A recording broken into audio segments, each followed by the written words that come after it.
At this time, I'd like to reconvene the regular board meeting. Deanne, will you please call the roll? Present. Solis. Present. Segura. Here. Pike. Here. Tarantino. Here. Janney. Here. Pangilinan. Here. At this time, I'd like to have a moment of silence, and if we could have the Pledge of Allegiance said by Dr. Aguirre, that would be nice. Kevin's mixing it up, man.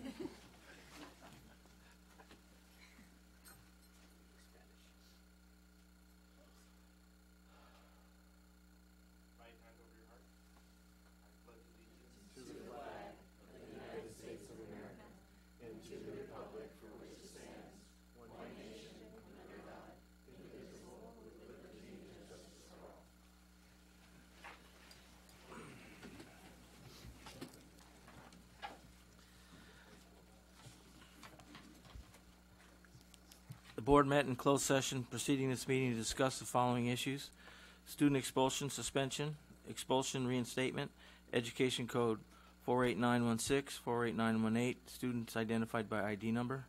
Item number 2, public employee discipline, dismissal, release, reclassification, reassignment, resignation, transfer, government code section 54957.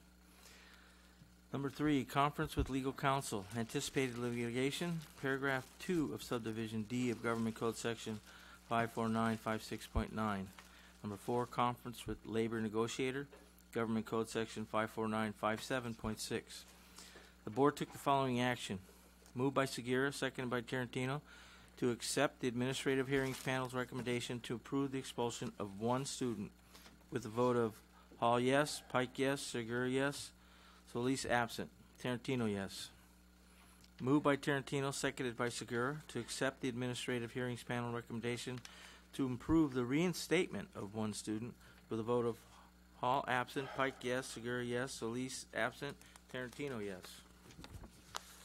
Moved by Tarantino, seconded by Segura, to accept the administrative hearings panel's recommendation to approve the reinstatement of one student with a vote of Hall yes, Pike yes, Segura yes, Solis absent, Tarantino yes. At this time, I would entertain a motion to approve the agenda for February 25th, 2019 regular board meeting. Do I have a motion? So moved. Second. Hall. Yes. Solis. Yes. Segura. Yes. Pike. Yes. Tarantino. Motion passes 5-0. Okay, now we'll move on to B, board presentation or announcements of awards. We're going to have the superintendent's message. Thank you, President Pike. Welcome, everybody, and thank you for joining us tonight. Let me start with student and staff achievements. This past weekend, the 2019 RISE Celebrating Black Excellence African American Scholars Conference was at Olympian High School. The multi-purpose room was packed with students and families and staff to first hear an inspirational keynote by Assemblymember Dr. Shirley Weber, and then attend breakout sessions like Historically Black Colleges and Universities, Getting into College is only the beginning, and various career sessions and specific sessions for parents. And as you know, student conferences like this happen because staff spend extra time organizing and planning. And so I want to give kudos to the following organizers: Dr. Rick Cook, Jennifer Academia, Dina Donato Palmore, Adriana Bush, Aaron Magnan, Nancy Park, Natasha Bailey, Moena Santee, Chris Adams, Lauren McLennan, Becky Bravo, and Elaine Leano Elefante. Many other staff attended as well, both site and district office, some to lend their support as presenters and to help in other ways. So I also want to say an additional appreciation to Olympian Assistant Principal Sasha Scott for taking care of all of the logistics. It was a great day all around, so that was awesome. I also want to congratulate Mar Vista High student teacher Carla Ortega for being selected by CABE for their Bilingual Teacher Award. And then tomorrow evening, February 26th, at Sioux High, they will be hosting the 3rd annual Coding Club Community Showcase. So what in the heck is that?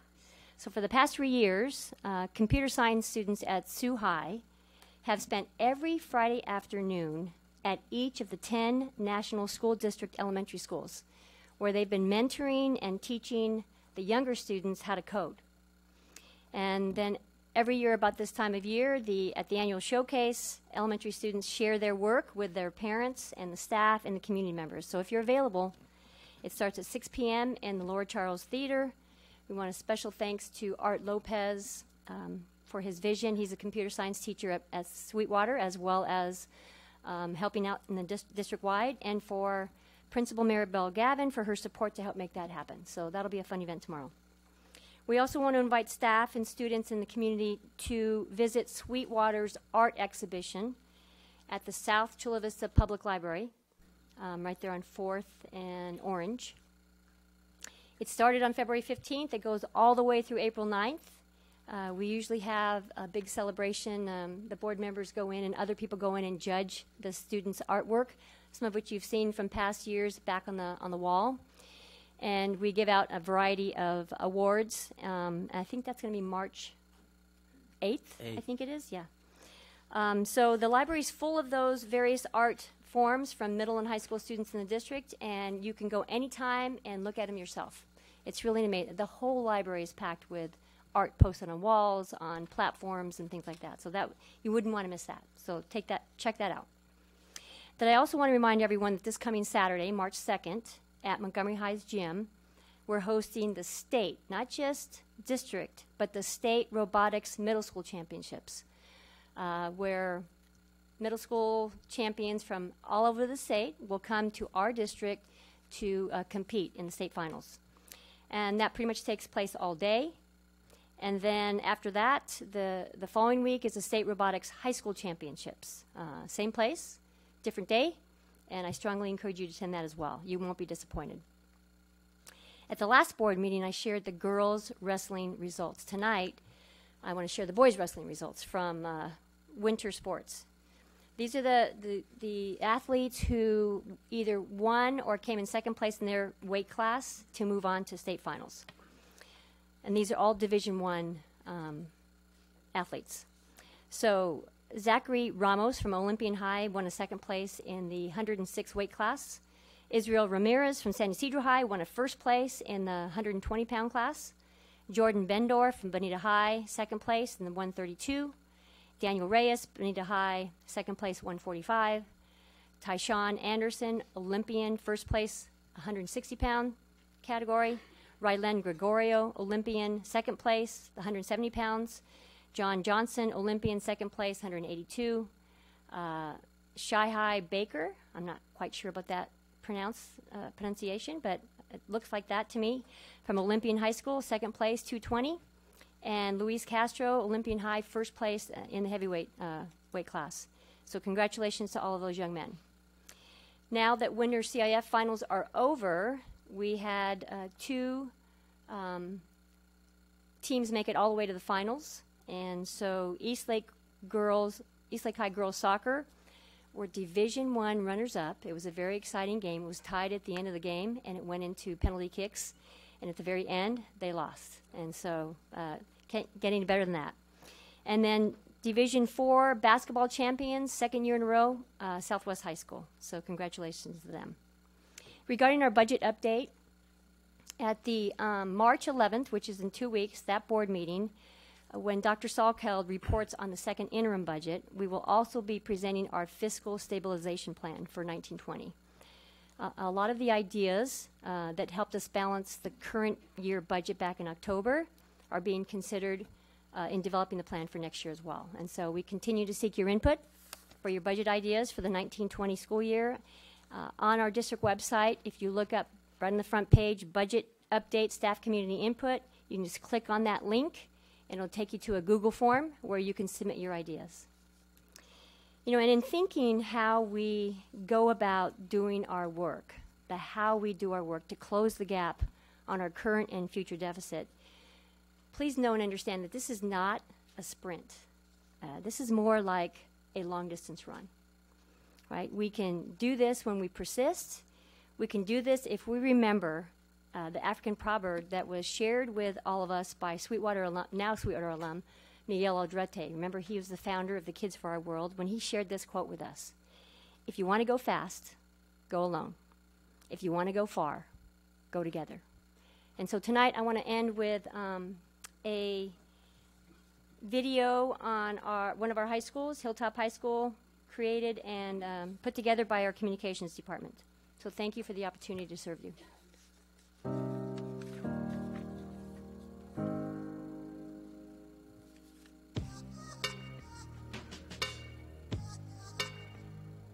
What's great about being Hilltop Lancer? Everything. You know, you come to school in the morning and you see your teachers and they know you by your name. One of the best things about being a Hilltop Lancer is the sense of pride that we have. It's a school where no matter what culture or heritage we're from, we can all connect on different bases. Where are my freshmen? Where are my sophomores? Where are my juniors? Where are my seniors?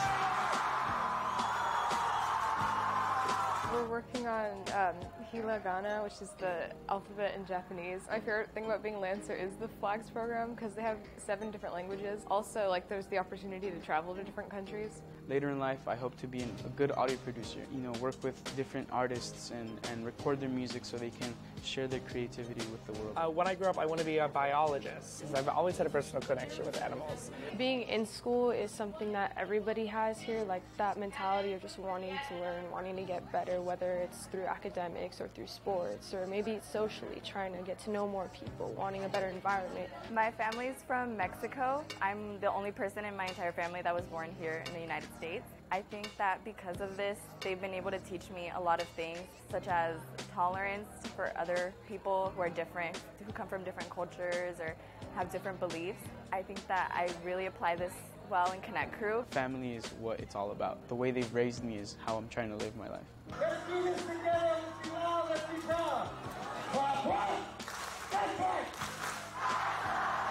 When I say we are, you say we are. We are. We are. Put your hands up.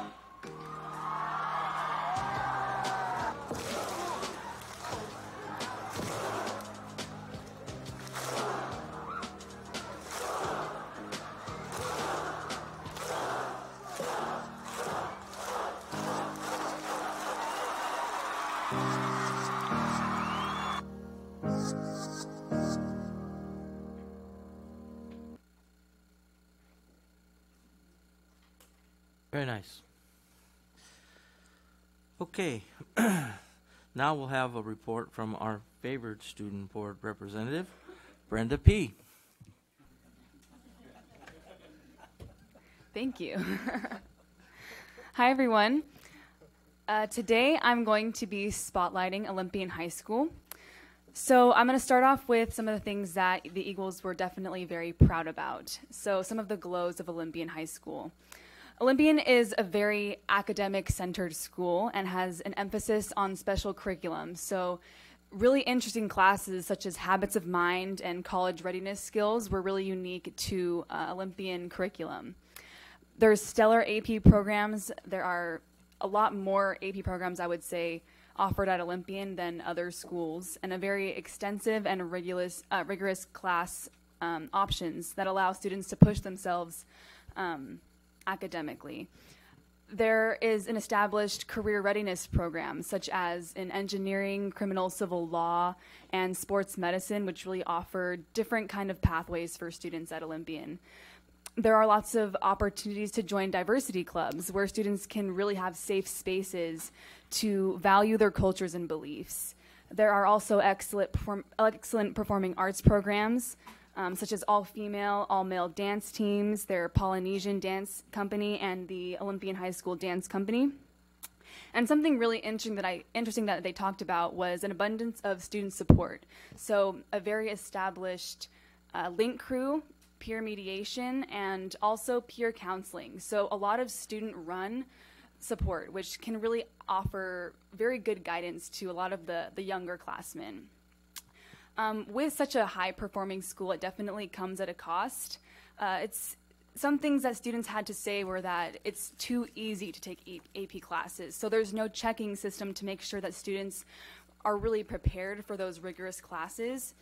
related to this, there aren't that many honors classes offered. That means that their students are taking polar opposite of classes. So they're either going to be in classes that are extremely difficult for them or maybe way too easy. So there's kind of a lack of middle ground.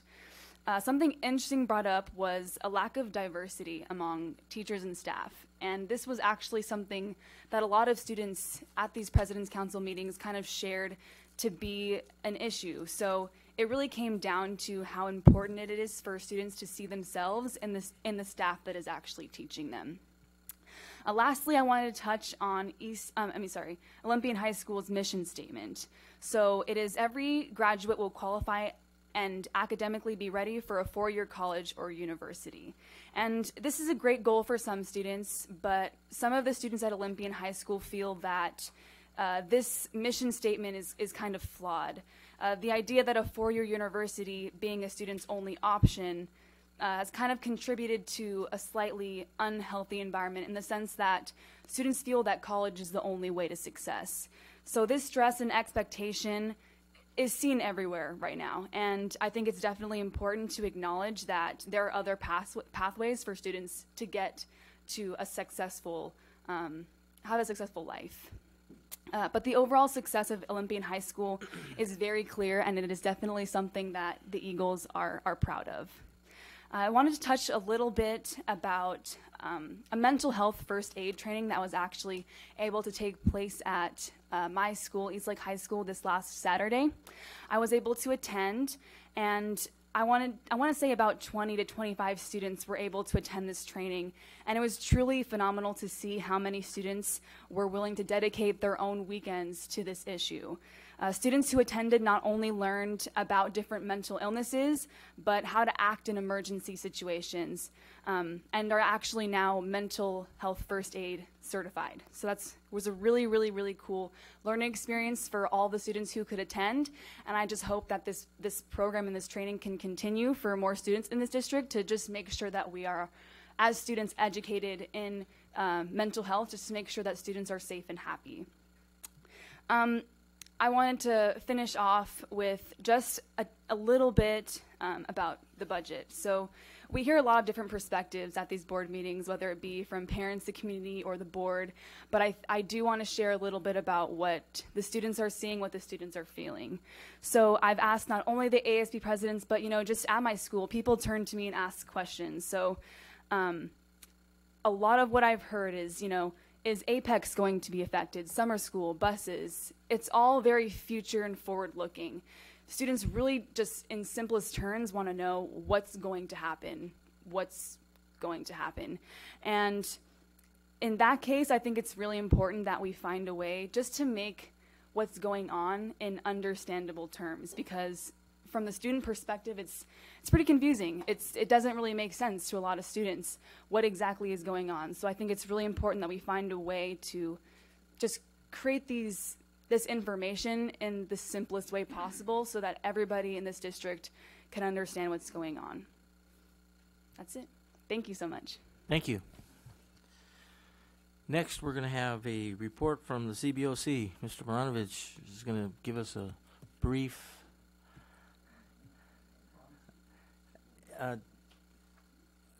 before we get started real quick, did you want to ask any questions from the chair here? I know Mr. Tarantino had a... Yeah. Sure. Thank you, President Pike. Through the chair to probably Dr. Aguirre. In Mr. Maranovich's report, he attached the Moss Adams overview of the audit for Prop O. And I'd like some clarification. Did we have an opportunity to respond to the recommendations that were provided? Yes, go ahead. Thank you, President Pike. We did. We did have an opportunity. We had it back and forth. At some point, it became evident there was kind of starting to have some circular logic, so that's why we, in turn, provided some clarification on the statutory framework that allowed us to move forward in the way that we did. Okay, and was that shared with the CBOC? That was actually, I think, in the report to the Moss Adams audit. It was the letter that was drafted by council. Was that shared with the CBOC? Yes. Are they aware of our responses? Yes, yeah, it's those in the are audit. It's they're actually in attached the audit. There's a response actually in the audit.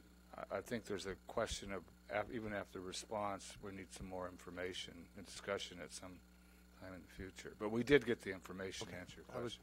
I was just wondering why that wasn't included in the report, because it makes it sound like it was just out there and there was no response from the district. No, what you see as attached to the chair report is the PowerPoint presentation that was presented to the Bond Oversight Committee on the audit findings. It was not a complete, audit report itself. So I understand your confusion because in context you go, why isn't there a response? But there was a response in the actual full audit. Okay, and the CBOC was aware of that. Yes. Okay. For those of us who fully read it, yes. Okay. All right. Thank you. I just needed that clarification because it looks like those recommendations were just hanging out there and we didn't provide a response. So thank you for that clarification. No, the district's been pretty diligent about responding to the audit findings. And this is just one of those where there's a lot of disagreement. Okay. There's some disagreement. Thank you. Okay. That's all, President Pike. Questions? Okay. Anybody else have any questions? No? Okay. All right. You're on. Thank you. I'm on. Okay. Before we start, this evening, I'm sure you'll hear some things that are maybe not so positive, but I thought I'd start out, did a PowerPoint. While this district certainly has got issues, there is some bright spots in terms of historically what's happened in this bond program over the years under the leadership of Dr. Aguirre. We got some new staff, Janaea Quirk being a perfect example. The master planning process is better. They got better manuals of how to do things. We got better specifications. There's been a leadership changes. The reporting to the CBOC is improved. We got time accounting, and we got better priorities on projects. So there are some positive aspects about what I'm having to say here. As a reminder, slide 2, please. Thank you, Ms. Vicedo. As a reminder, and I probably sick of saying this, what are we supposed to be doing under the Oversight Committee? We're supposed to be vigorous. We're supposed to call things out when we don't think things are right, and we're supposed to alert the public to it right away. So we're not a passive, we're an active committee pursuant to the state education code. Slide number 3. These are some global observations, and that's radar, in case you want to know what that is to the right. On our radar, is we recognize construction is at a low level, and we just keep informed. I try to keep the committee informed on developments, and recently I've had my computer quite busy with the developments that have been happening in between, even since the last Bond Oversight Committee meeting on Wednesday. But I do keep the committee informed about what's going on, though some of them may see it in the media, and it's made clear that it's FYI only. We don't discuss these things amongst ourselves until we meet as a lobby. The project labor agreement is on our radar and will not go away in the foreseeable future. Moving forward, we're going to focus more, especially in light of this very, very troubling article that was in the paper on Sunday about the audit, about the financial information and accounting for the funds and what goes where, and journal entries and everything, and I think there needs to be a deep dive. And I have not discussed this with the committee, but that's our job, to deep dive to make sure that the financial information that we're getting correctly, that was audited, is in fact valid. You got to ask those questions after what was read in Francis Martinez's internal audit of March 13, 2018. We are going to have a revision in our bylaws, and I know you got your plate like way full, but at some point when the dust settles, I think it's a good idea that we all, as Dr. Aguirre and I had the clear the air meeting, I think it's probably a good idea that the CBOC and the board have a clear the air type meeting. In the chair report, next slide. By the way, that is on this for the public. Maybe most of the people in the audience, that is a bathroom when we had a tour at Mar Vista High School, I believe. And not to pick on that school, it just shows you that we got still a lot of ways to go, making sure our facilities are for those students that we saw in that video. And speaking of that video, was fantastic.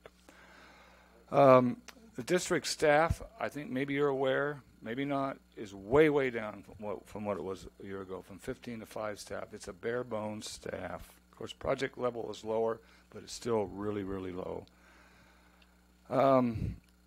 There's talk about perhaps reducing some of the reporting requirements. And we both all agree that when we have a disagreement, we make sure we communicate our disagreements as much as possible in advance of the meeting. Or Dr. Aguirre and I could have a rapport. So better communication always benefits people. Next slide, please. CBOC issues in the performance audit. Okay, this is a big one. The first bullet, the legal costs.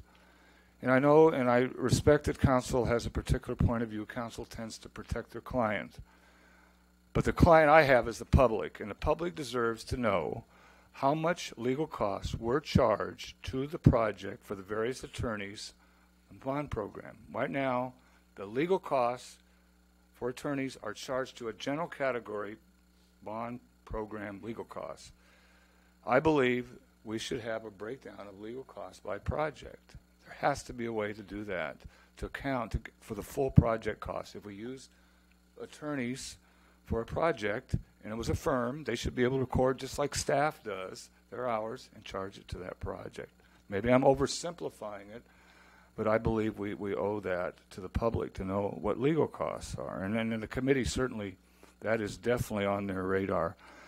Something that was good news, we talked about audits of construction projects, that the district seemed a little open about on these large construction projects of having construction audits.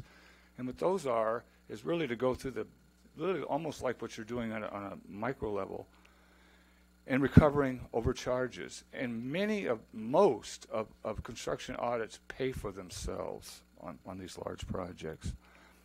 We're still looking at issues on the HVAC and the Hilltop project related to some of the audit findings. This is something that I'm going to approach as the second to the last bullet, qualitative analysis of PLA. I believe there has to be some way, even though we have a limited number of projects, by talking to the people on those projects, both good and bad. What are the good things about the PLA and what are the bad things? The people that work in the area. You don't have to have data. You can talk to enough people. In my opinion, there actually is a research design of this kind of methodology of getting at what is this PLA? What are are we getting better quality workers? Do projects seem to be safer? What are our local workers? How do are we able to recruit those local workers? That's what it was sold to us on. Show us what it's doing for the district. Even if it's enough people saying who work in the area that it's a good thing, even with some of its faults. Finally, it doesn't look like we're going to be, I don't believe, given everything that's going on, that there'll be any new debt under Prop DD this year. Could be wrong, but I think we're probably on a hiatus for a bit. And the construction activity is relatively low. The final slide relates to that very troubling article, and though there's been a series of them, is the internal audit and the moving the money around, and why didn't we know, and I'll speak about that later. But I think it behooves us to relook at the numbers on these financial audits and what VTD did or didn't do, which would include looking at, I believe, all the general ledger, or maybe I'm not getting the right accounting, but like in your checkbook, every single in and out in that fund over a long period of time to make sure, even for a short period of time, no Prop O funds were borrowed. That is against the law. It's right there in the Constitution. So that's a serious matter if any of that money was used to float anything, anytime, anywhere. Finally, is in terms of relooking at the audits, I'm a drill down kind of chair on this committee as long as I'm chair, and I think we ought to drill down and get the auditor's notes on those financial audits for Prop O. What did they really look at? What did they consider? Who did they talk to? These are the kind of questions, frankly, and I'm preaching a bit, the district should be thinking like that as a mentality when they do these audits and when they have them and use a board up there or listening to them. Ask the questions. Ask all the silly questions if you have. Did you look at this? Did you look at that? Nothing. as a chair of this committee representing the whole committee and the public and reporting to them, I just, I don't believe we can take anything for granted anymore. We got to go from ground zero and build back the trust that what we're getting is the right information. Not from Dr. Aguirre's standpoint, from the financial standpoint, or Dr. Sockheld. That's not the issue. It's the history that led up to those financial reports. Thank you. Any questions? Thank you. Any questions from the board? No? Okay.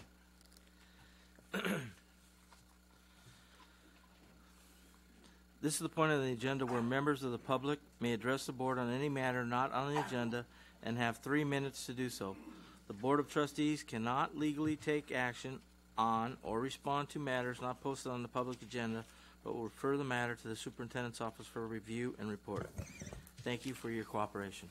Kathleen Cheers.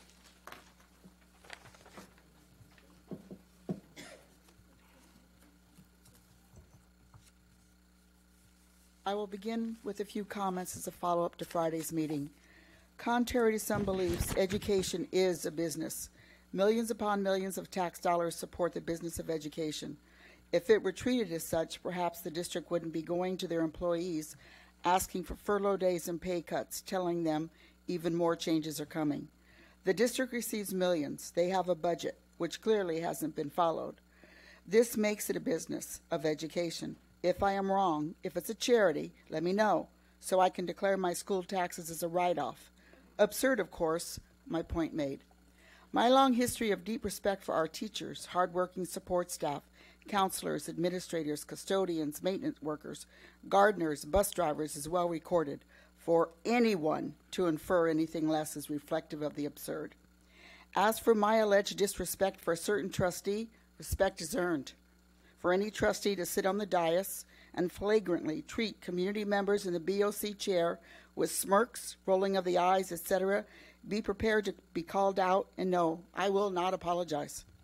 As for the statement, I do not represent the community, I am the community. Get that straight. I am one of the approximately 373,000 whose tax dollars support this district, in my case times 2. To state the trustees are the only voices which need to be heard is under the current set of circumstances delusional. Allow me to remind you of the number of times I stood here asking for deeper scope audits, quality auditors, a qualified CFO, and a competent in-house auditor. Ms. Hall, you laughed, you smirked. Look around this room. Do you see anyone laughing now? Our employees are scared, waiting for the next ball to drop, parents in fear of cuts coming for their children. I observed you all for 4+ years. There are those of you who simply want good. Yet, for whatever reason, you took the path of least resistance. Ms. Dotto and I had identified 10+ areas that were failing the district. We have been proven right on all 10. Now we wait for the investigations and audits to conclude. Who knew? When did they know? Will be revealed. I am adamant in my belief, regardless of if you knew, it was your responsibility to know. Chair Hall, Trustee Segura, your audit subcommittee has failed the students, the employees, and we taxpayers. Yet you have failed to take responsibility and own the failure. The employees of this district are distraught, tired, and worn out. Many of them have endured the absurdity for many more years than they deserve. You were all supposed to be their new beginning. A return to greatness was promised, yet here they sit, the district they love, on the front pages of The Voice and UT again. How dare you repay their dedication and hard work with fiscal irresponsibility? Finally, and most importantly, our children, students who depend on you. Class sizes increase, some now to 48. And what of next year? What will they return to? We have no money. The mess is your legacy. While the minority of trustees worry of the effect you will have on your future political endeavors, allow me to tell you right here, right now, you can kiss those political aspirations goodbye. Not in my community. All of you. Only if you would have listened. Thank you. Bernardo Vasquez.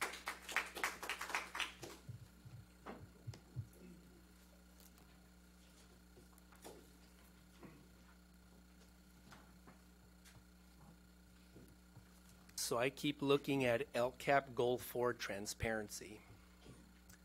And as the weeks go by, the true nature of what's happened in this district and who's likely responsible for this mess is getting clearer. It seems like every week things are getting worse.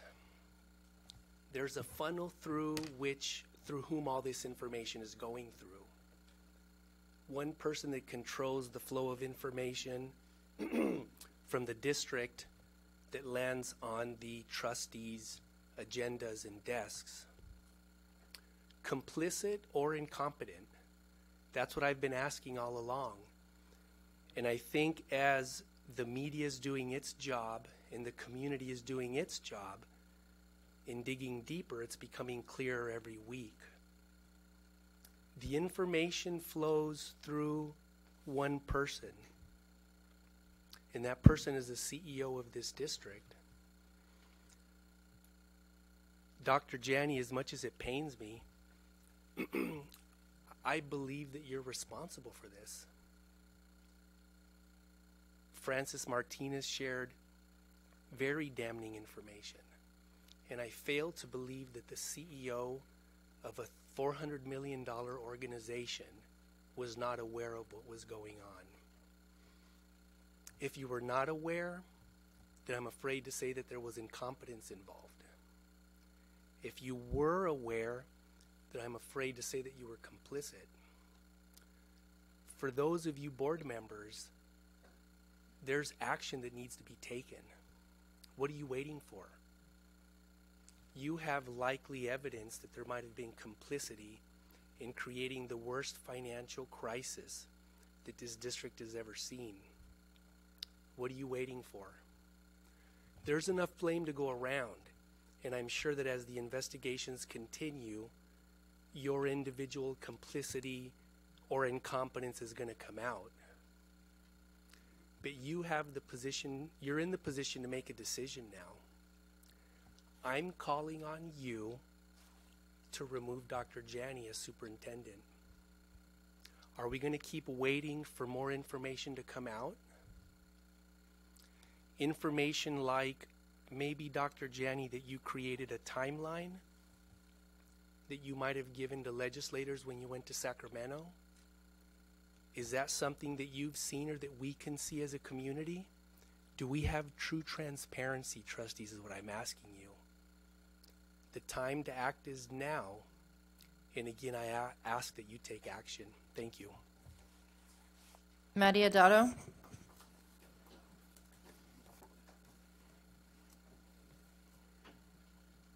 Based on the UT article yesterday, a memo was sent to Karen Michaels by Francis Martinez on March 13th, indicating some of the financial problems the district was facing. There were 4 meetings of the audit subcommittee after this memo and many board meetings that both Ms. Michaels and Ms. Martinez were present. Was the board not informed of this memo? Francis Martinez and Ms. Michaels attended all of the audit subcommittee meetings, and they never said anything to anyone about the findings in this memo? Having the expertise that Mrs. Hall says she has, as well as the committee she handpicked, including a fraud auditor that sits on that committee and an ex-CFO and superintendent of San Diego Unified, you would think that someone would have picked up on even one of the discrepancies noted in that memo. I even saw that your financials didn't balance, and I don't have the same access to all the information as all of you. In the audit subcommittee meetings, the public is given handouts, maybe a couple of pages. However, members of the subcommittee are given large binders. Did anyone on that committee look at them, even since you're all experts in finances? Now a better question arises.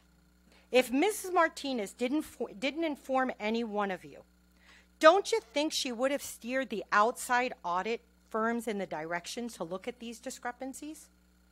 Or that the audit subcommittee as well as the board would have broadened the scope of the audits instead of narrowing it? Fast forward to this year, the choosing of the next audit firm.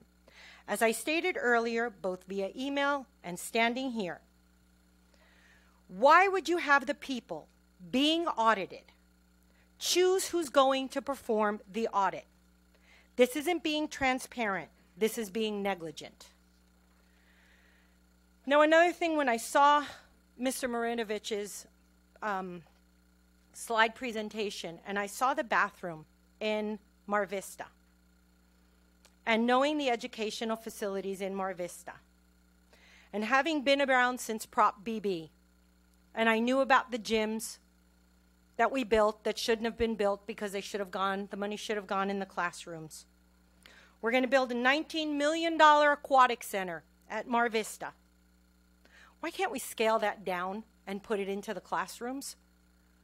Why can't we think about the students instead of putting lipstick on a pig like we did with Prop BB and the new gyms? Thank you. Thank you. Diana Clayton.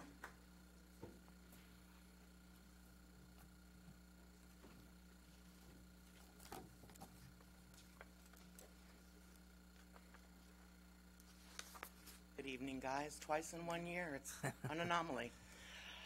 I'm really disappointed in this district. I'm disappointed in the behavior of the admin and the directors in this district. We had the director of special ed come out to our classroom a few weeks ago with our school psychologist, never introduced herself, never asked any questions, stepped in the room for 2 or 3 minutes, whispered behind their hands, and walked out. I had a sub in our classroom. They took the sub. Had a sub, took the sub. Putting students first, haven't seen it. I'm now to the point of angry. We are hiring a TASA in special ed for behaviors, yet we cannot replace the staff that retired. I may only have 4 students in my class, but as a single assistant, which has never in the history of this district happened, the legal liability that you are placing on me and my job is unforgivable. And I have supported this district for 30 years. I've trusted this district with my children's education. I was educated in this district, and I am nothing short of appalled by this behavior. I go to work every day wondering what's going to happen in my classroom. Nobody has the time or the dignity to treat me with respect. My classroom deserves a second assistant without us having to take from one other kid here or another classroom here to meet the classroom needs. How are you meeting the needs of the students if you're taking from one to help out another? You obviously have money in special ed if you feel the need to hire a TASA, a teacher out on special assignment. We don't have enough teachers, but you're going to pull one out of a classroom that's functioning, and you're going to put someone else in there, but we can't supply assistance to these classrooms so that we can take the children to the bathroom or out in the community without worrying about something being said or something misinterpreted, and my livelihood could be at risk. I asked you guys nicely last time. When I left here, I was asked to do an interview by the news channel, and I said, you know what? This district is going to do the right thing. I was sadly mistaken and deeply hurt. Now, my classroom ran before the retirements with 2 assistants in there, and it was okay. But as soon as the retirement incentive went, you no longer need. Do any of you go every day wondering what risk you're going to be put at because you're going into a job that could be an unsafe work environment? I'm disappointed. This really needs to be looked at ethically and appropriately. Thank you. Thank you. Emmy Wong.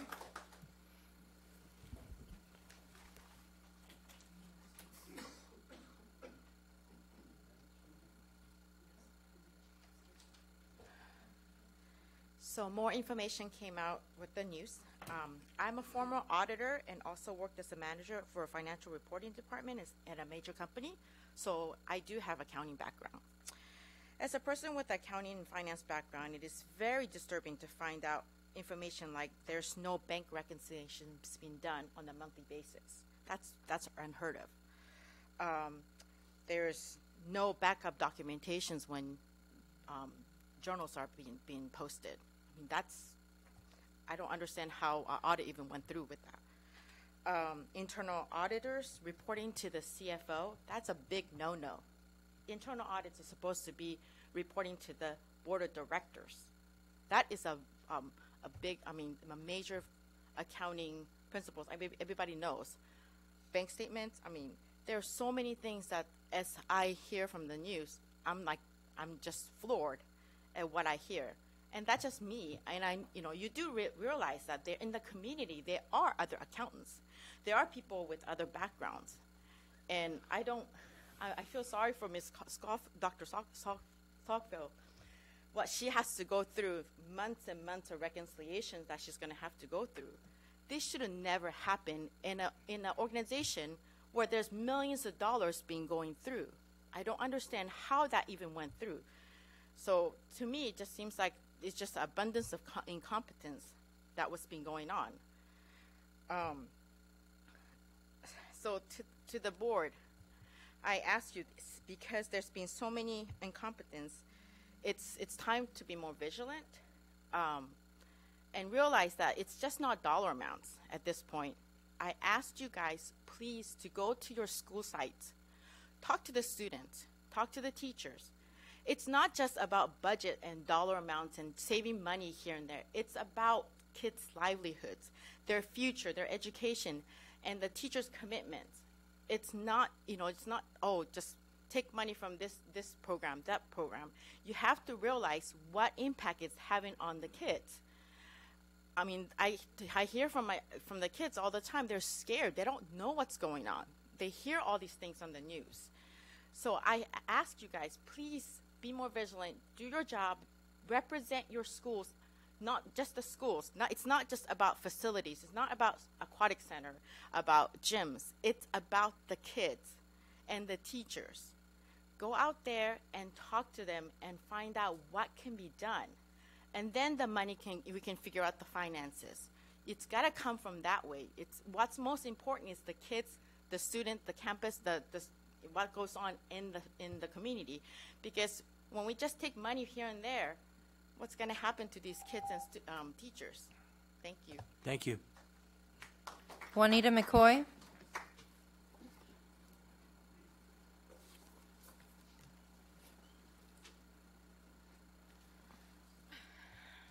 Good evening. I'm going to share a story with you that my daughter and I had. With all the retirements going on and the changes going on with the district, my daughter asked me recently, she said, Mom, is my principal going to retire? I hope he doesn't retire. I like Mr. Espinoza. She says that he's always welcoming the kids on campus in the morning. So I'm having to have these discussions with my kids. Well, this is my fourth child that's gone through this district. So it makes me think about the relationships our children have with our teachers and the relationships I've had built with the teachers. I love so many teachers in this district. Some have become good friends. They have taught my children things that I haven't been able to teach them because I haven't experienced them. When my daughter comes home and says, Mom, I'm going to go away to college because my teacher said if I stay local, I'll never experience the college experience, so I'm going away. So these teachers help our kids. They have a huge impact on our kids' lives. The teachers, the counselors, the principals, the assistant principals. Dr. Janney, she knows who you are. Mr. Tarantino, she knows who you are. Mr. Pike, she also knows who you are. And Dr. Fulchers also. They know who you guys are. They know the teachers. And so when this is happening, we need to look at how it's going to impact not only the students, but our teachers, the class sizes. My daughter came home from first day after break, more kids in the classrooms. She said first period had so many, second period had so many, because she knew there was going to be changes, so she watched out for it.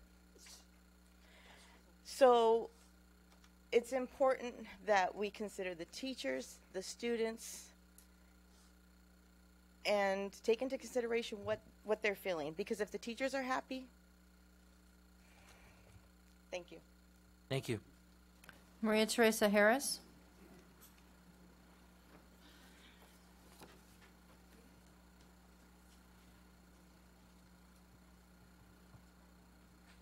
Good evening. Maria Teresa Harris, as an individual. I'm a social studies teacher at Eastlake High School. And I would like to know, like my fellow Titans, what systems exist for the board to answer the questions that have been brought up by students, community members, teachers, outside services, in previous board meetings. I hear open comments every month, but I never hear any response or any address to these comments. And these open comments have become really more perfunctory in nature. And I know that they're meant as more. I haven't seen it. I did learn that I shouldn't address a problem without coming with a possible solution. So to that end, I would ask that you, as a suggestion, include a section in the district communique to address the questions that come up at the district board meeting and that come up from students, from teachers, and that you might even begin with addressing the FitMat report and what discrepancies have been addressed by this district and what systems have been put in play to ensure that they do not reoccur. I'm asking it as an employee in this district. I enjoy learning, but I do not enjoy learning about this district from outside resources. I want to be confident that I know who I work for. It gives me the energy so that I'm not feeling drained at school and I can better serve my students. I can listen to what they're saying. Now, the only silver lining in this has been that I have made every attempt to really listen to my students because I know month after month what it feels like to not be heard. This is the kind of transparency I would like to see in our district. And I say our district as someone that does not live in the community, but from that first day at Eastlake felt a part of a community. Thank you. Thank you. Delia Dominguez Cervantes.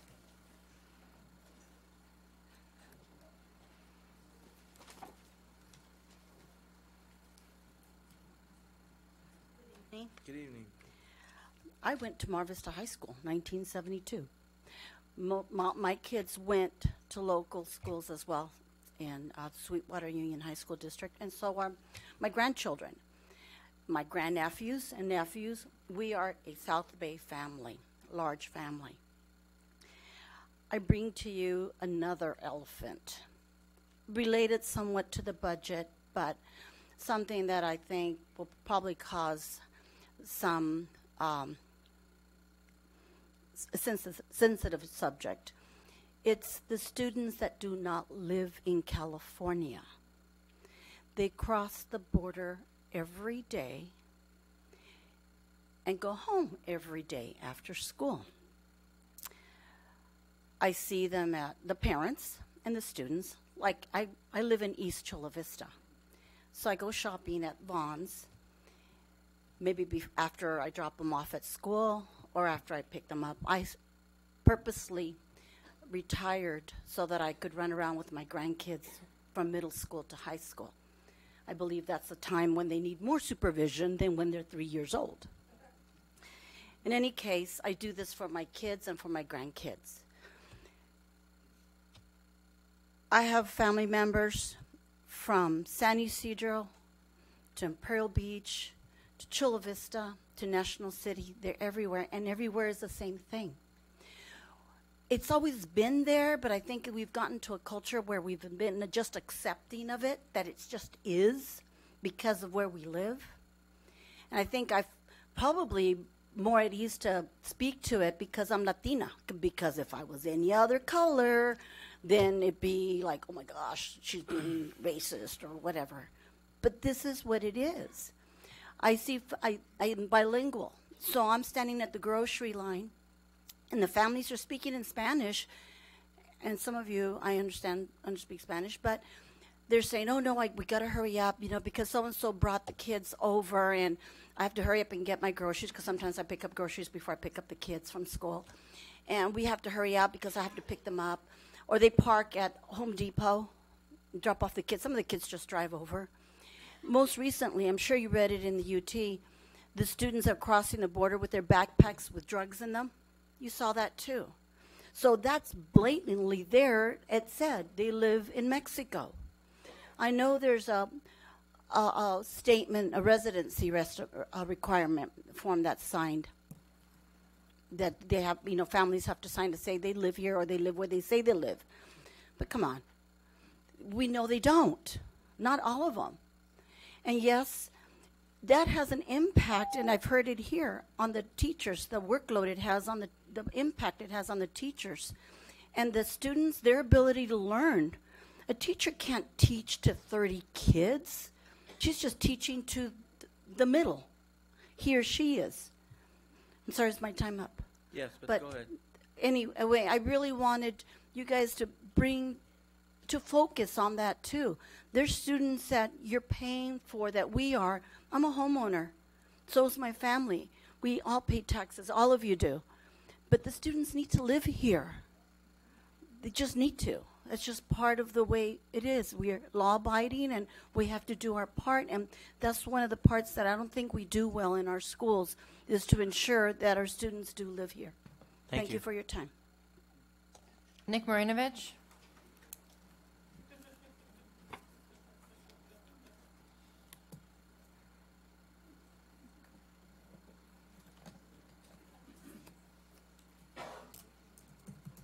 Good evening again, President Pike, members of the board, Superintendent Janney. It's frustrating for a volunteer now for over 7 years with this district. It's like a part-time job. When I update my resume, it'll be my part-time job after retiring from the County of San Diego. But I do it because I think really the county had a motto, noblest motive is the public good, and I believe that what I've been given as a person, I deserve to give back to the community, and I do so. It's particularly frustrating, even though probably some of the board members think I rail on the PLA, but Terry McKerney and I were the strongest lobbyists at the San Diego County Taxpayers Association to make sure they didn't hold that against the district if they're going to take a position on the bond measure. But there are problems. There are problems that, I guess you've probably heard it 100 times, but when I spoke with the old CFO, Al Alt, the things you're hearing today are no big surprise to the chair of the Bond Oversight Committee. He was somewhat circumspect when he spoke with me, but he alluded to me to the loosey-goosey kind of situation that was going on in the finance area. But he was wanting to get it under control. But Ed Brand gave him the heave-ho because he was getting it under control and didn't want it exposed. The second issue I wanted to talk about, other than it's no big surprise, is the transparency. I have to tell you, you've gone backwards on transparency. I hate, the stuff. Now, when we, as members of the Bond Oversight Committee, member of the public, have to get our information from the Voice of San Diego, the Union Tribune, or other local media, that's a bad sign. Thirdly, if you're okay on it, you have nothing to worry about. But President Pike knows this. The Securities and Exchange Commission is like the FBI. They actually give them training on how to identify liars when they speak to you.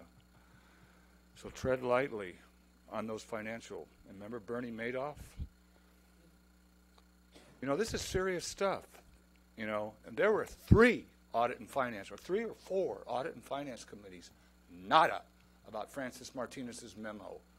Who was hiding the bacon there, as Kevin O'Neill would say many times on our committee? I've noticed a trend in the Oversight Committee, and I know staff takes their direction from there and the people, so they're only reflective of what they're getting, but there's been a gradual decline and transparency over the last year and a year and a half. Things in government don't happen by chance. Thank you. Thank you. Stan Canaris. Mr. Canaris, nice to see you. Good to see you too, Mike. If I start talking over here, does that mean that timer doesn't start? I had this thing already typed out in my computer and everything ready to go. Next except the damn thing wouldn't print it tonight. And I couldn't get my grandkid to get over there quick enough to tell me how to fix it. But I know that he could have. But anyway, I'll go over there and it hasn't, it started. Not yet. You have to speak into it first. Okay. I will try to ad-lib some stuff because I hate to just read the damn thing, but I may have to because I have never timed it. First of all, good evening. Good evening. I'm here to share with you something that represents my wife and I, and that is we live in a mellow district, and we're very concerned about what is going on. I retired 18 years ago. I spent 35 years in this district, and I've got to tell you that 35 years was a very pleasant time for me. I see some of you that were here then too, and some of you don't have gray hair, but you've cheated. You've just cut it off so you don't see it. But you should have it. But in any event, don't count that time. I'm very concerned after reading an article in the paper last week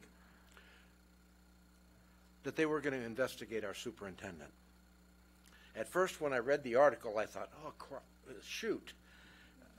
They're going to use as a scapegoat the superintendent for the problems that districts are having. Well, I did a little homework, and I discovered that, no, that's not the case at all. Because, in fact, once the county Board of Education and the state of California loses confidence in some things that the district is doing, they tell you to investigate the superintendent. So it's part of a process. So I thought, oh, that's okay. And if any of you are in here and you think that the problems that we're having today are problems that happened because of last year or a year before that, I'm sorry, you're in the wrong boat. This has been a problem that has existed a long time ago. And I hope they find it and they have the ability as a school board to do their job and get after those people if they find fraud. And it's there. I mean, I can't tell you what it is. I don't know. But anyway, let me get back to what I was saying here. So I would hope that the board takes and clarifies their position with our superintendent. I've got to tell you, when I started teaching education, I was at Sweetwater High in 1964. I think Karen was just a puppy. She was at Hilltop. I think she was going to Hilltop. I'm not sure. But as years went on, we both taught at the same time at different schools. I was just a little bit older than she was. But in addition to that, we both were administrators together. And I will tell you, I think this is important and I have to share it with you. We always had, a lot of times the administrators would get together before they had to go to the superintendent and talk, and we would maybe say things like we wanted to say, not necessarily what we said to the superintendent. But I will tell you what, in the number of years that I was with the district, I never heard anybody talking about the lack of integrity of our superintendent. She has a common goal, and I'll tell you what that common goal is. It's a goal that we need to have in education.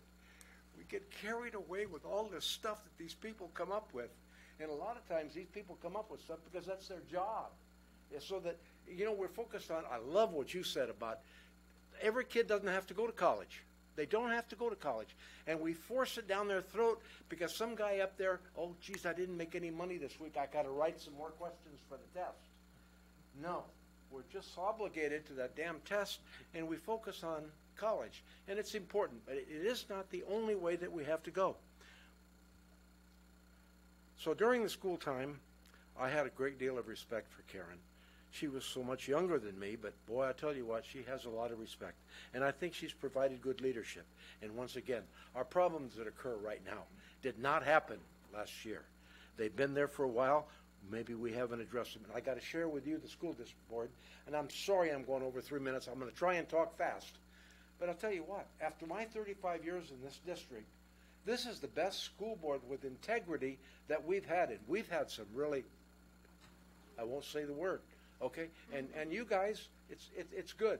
And I'm not trying to put candy up there, but it's the truth. And it's about time that we have it. But at some point, you've got to do your job. And your job is going to be, you've got to find out what the heck happened. What happened? Where did that money go? And I don't care how far back you go, it's part of your job and obligation. It's just like my wife and I obligated ourselves to mellow money. We knew we had to pay mellow money, and it's about $6,000 a year on taxes for our school on top of the $6,000 that we pay. I was hoping that sooner or later that would be over with, and it was supposed to be over within 22 years. Well, I talked to a lawyer who was an ex-student of mine, and he says, Coach, I'll tell you what, the district may extend the number of years that you have to pay mellow money. That means you're taking mellow money away from me and my grandkids.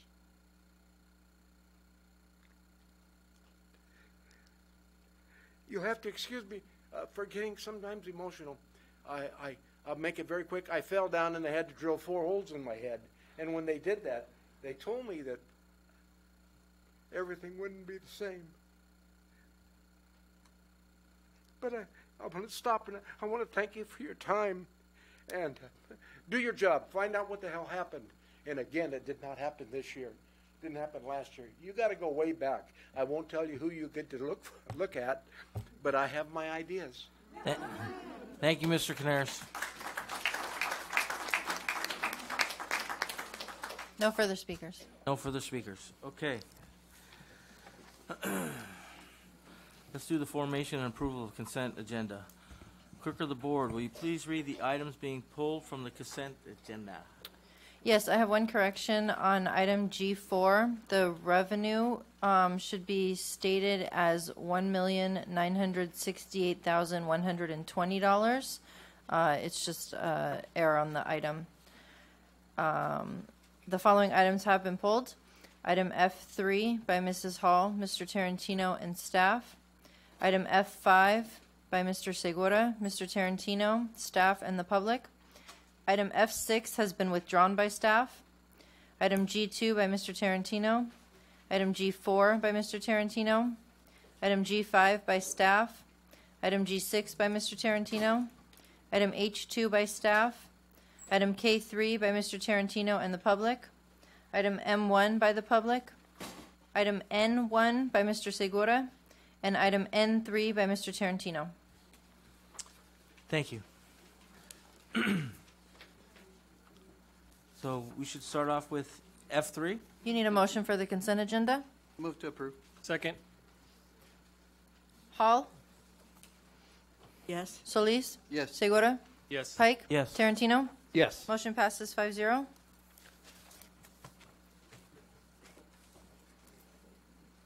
Sorry. Okay, let's do F3. Pulled by Mrs. Hall and Mr. Tarantino. Ms. Hall? Thank you, President Pike. I just wanted to say that tonight was the City of IB, the mayor's address to the City of IB, and I want to thank Ms. Carberry for being a representative in my place at that meeting, and also to interim principal Bettina Batista. I want to thank her for taking over the helm at Mar Vista High, and I'm sure that it was a good meeting between, I know that the mayor and staff, the city manager, were looking forward to meeting her and continuing the partnership that has grown in the last 4 years at that school between the city and the school. So thank you for attending. And I'm also want to recognize the many students that have been on the teams in the CIF playoffs, but also maybe just placed ahead of their last placement in this year, have done successful teamwork in sports. I know that the boys water polo at Mar Vista High did really well, and I'm very proud of the community coming together to cheer on Southwest High's basketball team and their victory. So besides all the other great sports, those are two that stood out to me and I wanted to mention. I do want to ask, because the audit subcommittee is worked very hard to put up a timeline and a framework for how we would approach the reviewing not only the outside audits but the internal audits, and when the work plans would be formulated, when they would be implemented, and what the results of those reports would be. And I must say that I was taken aback by the article in the Union Tribune as well, because although we have asked for several audits and some clarification or some deeper audits to be done by the internal auditor and her team, we didn't see, Frances wasn't at our last 2 or 3 meetings, so I'm concerned because we never received her reports that seem to have been given out in public. So I would ask that you make sure to provide those reports to our audit subcommittee before the next meeting, so they can prepare their questions. I would also ask that I want to thank the County Office of Ed for the work they're doing with our CFO and superintendent. I know there's a lot of work to be done. I know that they've expressed, there's been some conversations about what that looks like moving forward. They've had some audit reports that have been given to them. I know it was like, I feel for Dr. Salkeld, I respect and total confidence in your abilities, and I want to say that it's unfortunate that what you stepped into here and had to face. So I'm really concerned with the tone of the audits that I've been, at least a couple of the letters that were shared by the county from their auditors that came out to audit on behalf of the county. And I know that you in no way would have refused to cooperate or not provided documents if it was not within your capabilities. So I think it would be a good idea to invite Mr. Simonson from the county and the auditors, all those firms, to come out and speak and present to our audit subcommittee, because as you can see, they have had quite a significant impact on our operations, but also on our community, and yet we have had no conversation with anybody. They've never spoken to the board. They've never addressed us as a governing board or provided information directly to us. So I think having them come to the audit subcommittee may be a first step in the right direction if they're able to do that. And that is my request. I would also say that we have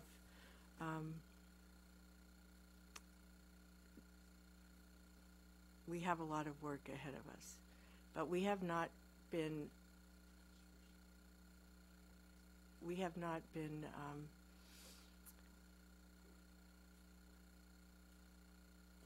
neglected our role as board members, as subcommittee members. We have been doing the work that is expected of us, and we will continue to do that. Thank you.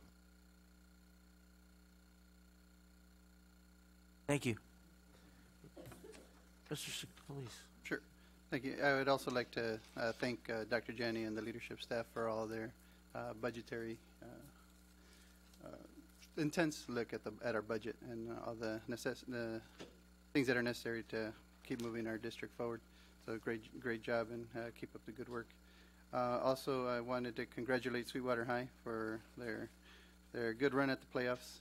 They lost against San Diego High, 67-68. I wasn't able to see it, but I heard it was a good game. But congratulations to them. And also, hopefully, I see you tomorrow at the coding club at 2 High at 6 o'clock. And also invite you to the National City State of the City address by the new mayor, Alejandra Sotelo Solis, on March 28, 2019. That'll be her 100th day in office. So I invite you to be there. Thank you. Thank you. Mr. Segura. So I wanted to report this last time, and it was I went and watched my daughter play her final game of the season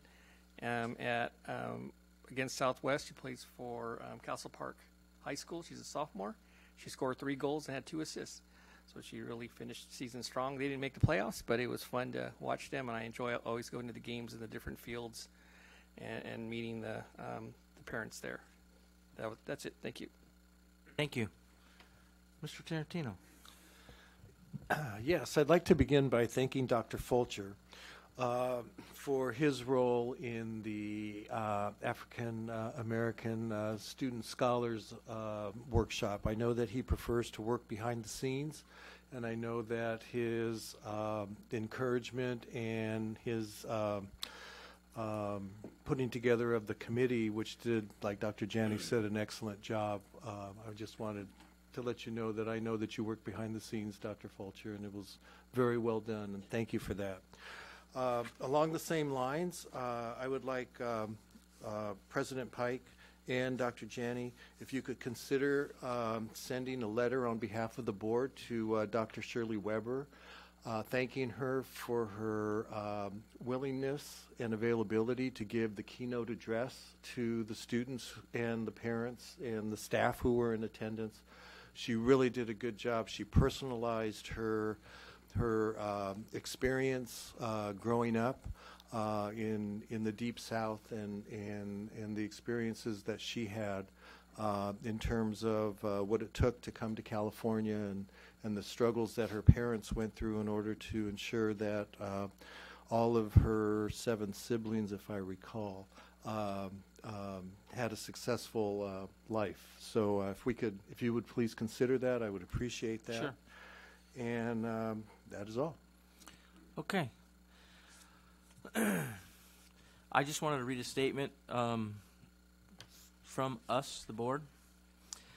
The trustees of the Sweetwater Union High School District understand that there is a significant interest in the community and for many frustration, confusion, and anger about our current financial situation and what has got us here.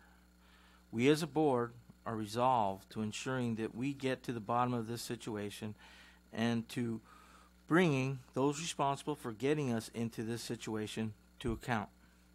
Our community deserves nothing less than a true understanding of exactly what has occurred, and it is our intent to provide that understanding.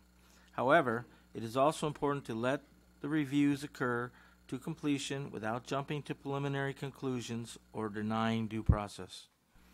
At this time, we are preparing in and fully cooperating with multiple inquiries, audits, and reviews, and as a result, we are implementing steps to reform and restructure the district's financial systems and will continue to take action as reviews are finalized. When these reviews are complete, it is our commitment to, and we will exercise our responsibility to the community as trustees to act within our jurisdiction to hold accountable any persons responsible within the scope of our authority. Thank you. Any other comments from the board? No? Okay. Let's do F5. I have one speaker, Rodolfo Lopez.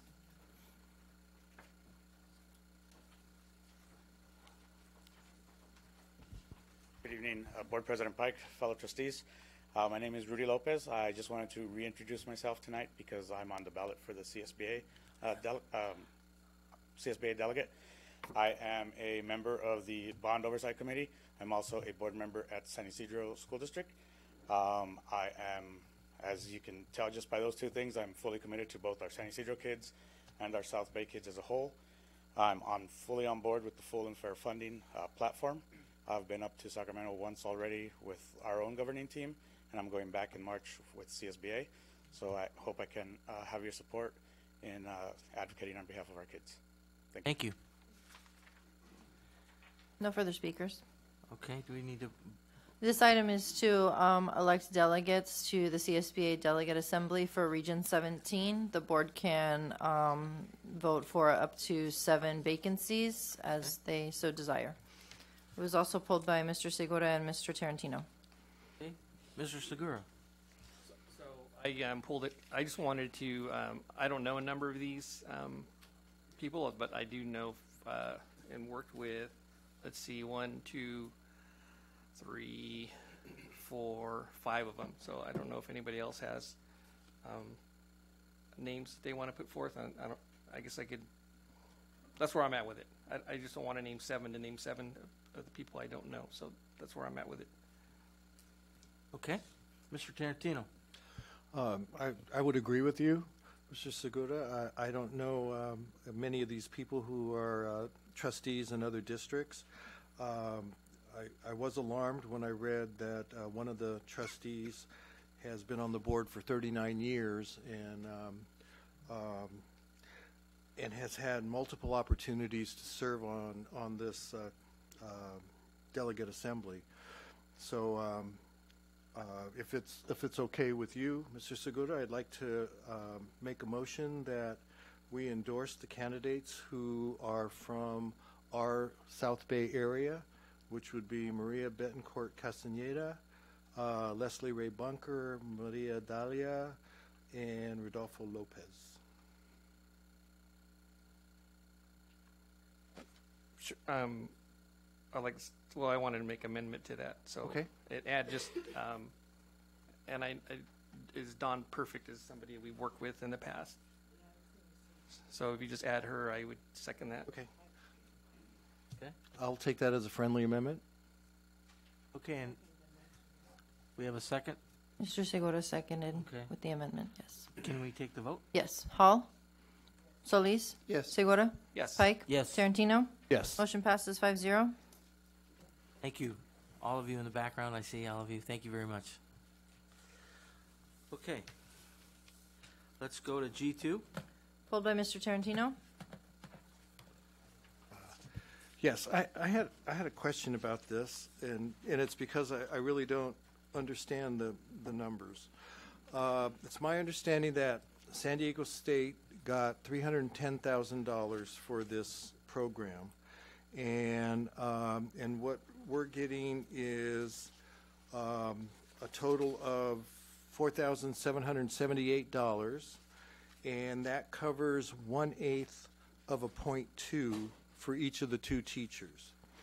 And it's my understanding, and I don't know the specific teachers, but 1/6 goes anywhere between $16,000 and $24,000. So I don't. Who's making up the difference, or is there a difference? And I know that there's a chart that was included, but that only basically deals with salary and fringe benefits. So, am I reading this right? Soon to be Dr. Alvarez. Ms. Alvarez, could you help us with that, please? Is your PA in? Good evening. There you go. So the discrete grant, which we brought to the board a year ago, is the $310,000 that was given to fund 0.2s across the district so that we could create programs in discrete math. We were looking at gaming theory, and we brought that grant. What this does, it continues that work by hiring 2 teachers that are currently in the program that are teaching discrete, but they're also co-creating lessons, assessments, and other things. They're being funded out of not only partially what's a rollover of the grant, but they're also being funded out of LCAP, a portion, and then also from the California Futures Foundation that is sponsoring some of the funding. So we divided the funding into quarters, and so this is the quarter that the rollover of the grant is paying for, and that's the $4,778. Okay, so there's no impact on the general fund, is what I hear you saying. No, it's either out of the grant, the California Futures, the rollover of the grant, or LCAP that had already been set aside previously. Thank you. Thank you for that clarification. That's all, President Pike. Okay. Anybody have any other questions? If not, I'll entertain a motion. So moved. Second. Hall? Yes. Solis? Yes. Segura? Yes. Pike? Yes. Tarantino? Yes. Motion passes 5-0. Okay. G4. Pulled by Mr. Tarantino. Okay, I had another question. How is this program going to be implemented? Is it at specific sites or district-wide?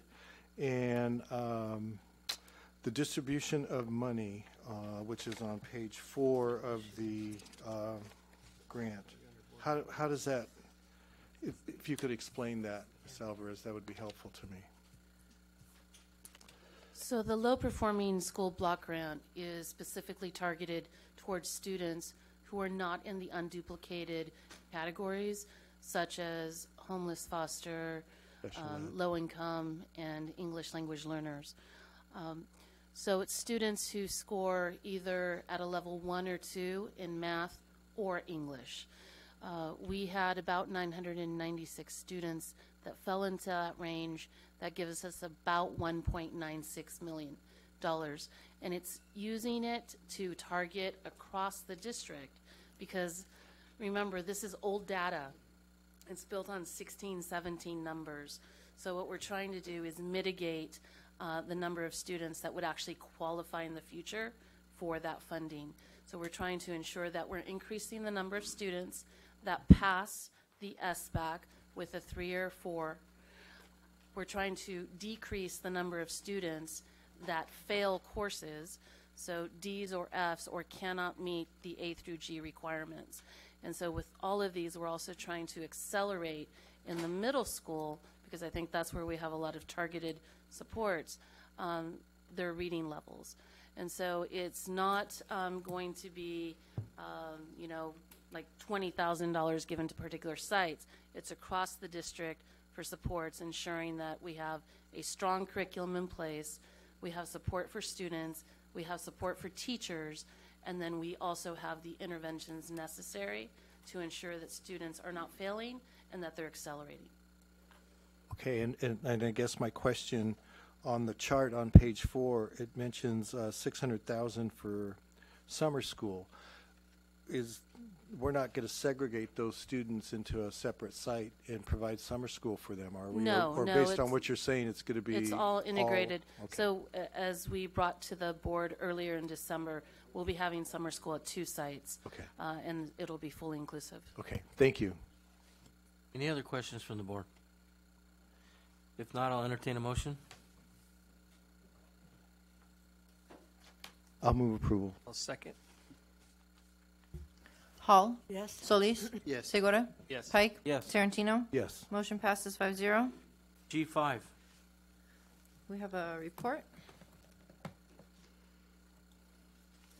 Dr. Winters is coming up this way.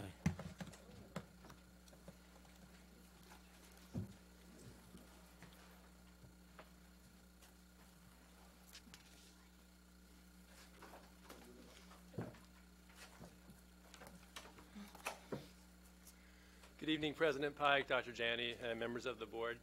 Tonight, the presentation is around accountability, district and school accountability. And I want to frame this conversation around the work California has been engaged in for several years to really transform education in California. It begins with the LCFF, the Local Control Funding Formula, and the changes in terms of an equity-based system that California is attempting to create. And this accountability system we'll talk about tonight goes along with that system, and it's called the California Way because it's California's approach to improving education across our system. So today we'll look at some of the data, but again, this phrase here, which is from a report that was just put out by Linda Darding-Hammond from the Learning Policy Institute, who's the new, soon-to-be new State Board of Education president. And it really underscores the change of mentality from the No Child Left Behind era, which was all about punishing and shaming schools, to now assessing and improving schools. So we're going to look at schools today who have some areas that need attention and indeed are poor performing, but in other areas in those same schools there's strengths that we need to also work on scaling up and improving those strengths. So it's not about shaming and punishing, but it's about how can we get better and really a system of continuous improvement. I think this phrase encapsulates really clearly the goal of this system. It's not about short-term fixes and changing data from one year to the next quickly, but it's about building capacity and sustaining improvement. And so what I'll describe for you, the way we're approaching these schools in our district in terms of improvement, is about systems improvement and getting better each and every year. So I brought to you last month this data about the district differentiated assistance. So California's approach to district support has been focused on student groups, and you can see the student groups that are underperforming in our district that need our attention, foster homeless, and students with disabilities. And so that's the district focus of support. We're in partnership already with the County Office of Education and the California Collaborative for Educational Excellence to support our work in analyzing our strengths and weaknesses as a district and coming up with plans of improvement over the next several years. But this is a summary of both the district and school-wide areas of accountability. I mentioned to you differentiated assistance, which is California's approach to the 8 school factors in California. And then the school accountability measures are really this California's response to the ESSA requirements. And we're going to talk in detail about the comprehensive and targeted assistance. General assistance is basically any school who does not fall into the other 2 categories. So they kind of treat it as a tiered system. Tier 1 is the support that all schools get, and if they make solid progress, they're considered general assistance. But I'm going to talk to you today about the other 2, comprehensive and targeted, and how you get qualified for that, and what does it mean to be a part of those 2 groups. So comprehensive support is the first layer of support for schools who have the all-school student group underperforming. So looking at the California dashboard, each school gets rated by these several categories, and depending on the school, you'll see they have a different number of categories. But you're considered comprehensive if your all-student group is some combination of red or orange. And I'm going to show you different examples for each one of our schools that did qualify for this category of comprehensive. This comes with funding, so each school got, not approximately, but exactly $166,000 and change, with a total to our district for those 3 schools of about $500,000. In particular, I want to point out the fact that grad rate is one category that one of our schools qualified for, and we'll talk about that in a minute. That sort of trumps any other category if you met for all students in other, like suspension rate or academics. But grad rate was also a problem, then that's the one that you need to focus on. So these are the 4 schools, obviously 3 of them of which are directly part of our district, and the MAC, which is overseen by our Sweetwater Board. And so let's look in detail for each of those schools. So Mar Vista Academy, you can see the all-student categories there. They qualified because all of the indicators are either red or orange. There you see suspension rate in math being red, and language arts and chronic absenteeism are orange.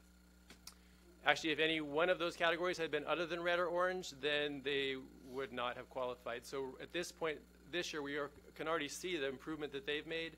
We've been working with that school, Ms. Jaramillo, the principal, and they've created a culture committee at their school to look at the reason why they had so many suspensions. Their suspension rates, which I had mentioned earlier, is a fraction of what it was last year. So we know both the data mid-year shows us both suspension rate and chronic absenteeism will not be red and orange next year. So they're on their way toward getting out of it. But more importantly, we're working with them to really do a really deep dive in terms of root cause analysis, which will take a lot longer than just improving this data over the short term. So the other school that qualified, I mentioned before, Palomar High School, and they have red on several indicators. The one that trumps, of course, is grad rate, since their grad rate over a 2-year is less than 67% average. Now, they are a continuation school, as you know that, and actually that was a trend across the state. I think there were 71 continuation schools that fell into this category. My personal opinion is this measure needs to be modified as we move forward, because obviously if you send your most struggling students there, they're not going to hit a grad rate that is similar to a comprehensive high school. Nevertheless, we're taking this opportunity to dig deeper with Principal Hernandez and look at the reasons why kids are not graduating and reasons why they're underperforming in other areas on that dashboard.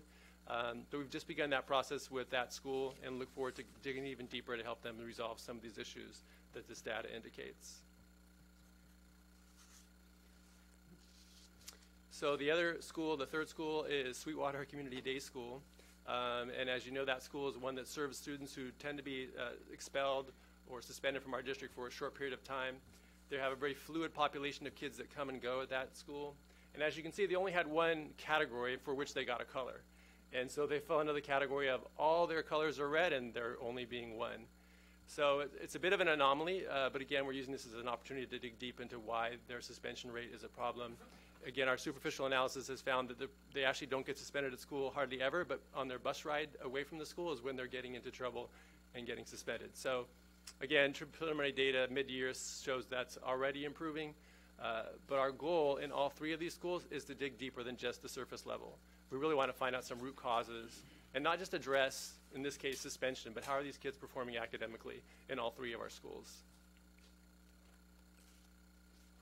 And finally, just for your information, as the board who oversees the MAC charter, this is why they are in the comprehensive support as well, since all of their measures are red or orange. I'm going slow just in case you have questions, so otherwise this must be clear. Mr. Tarantino, yes, sir. Yeah, could you explain what none means? So like under Sweetwater Community Day School, chronic absenteeism, when I see that, it tells me that that's not an issue. Am I interpreting that right or wrong? No, good question. So any category where you see a none is because they don't have enough students in that category to be considered significant per definition by the state of California. Usually that number needs to be at least 30 students. Okay. And so in that case, they more than likely did not have 30 students in those two grade levels, 7th and 8th, where chronic absenteeism was measured.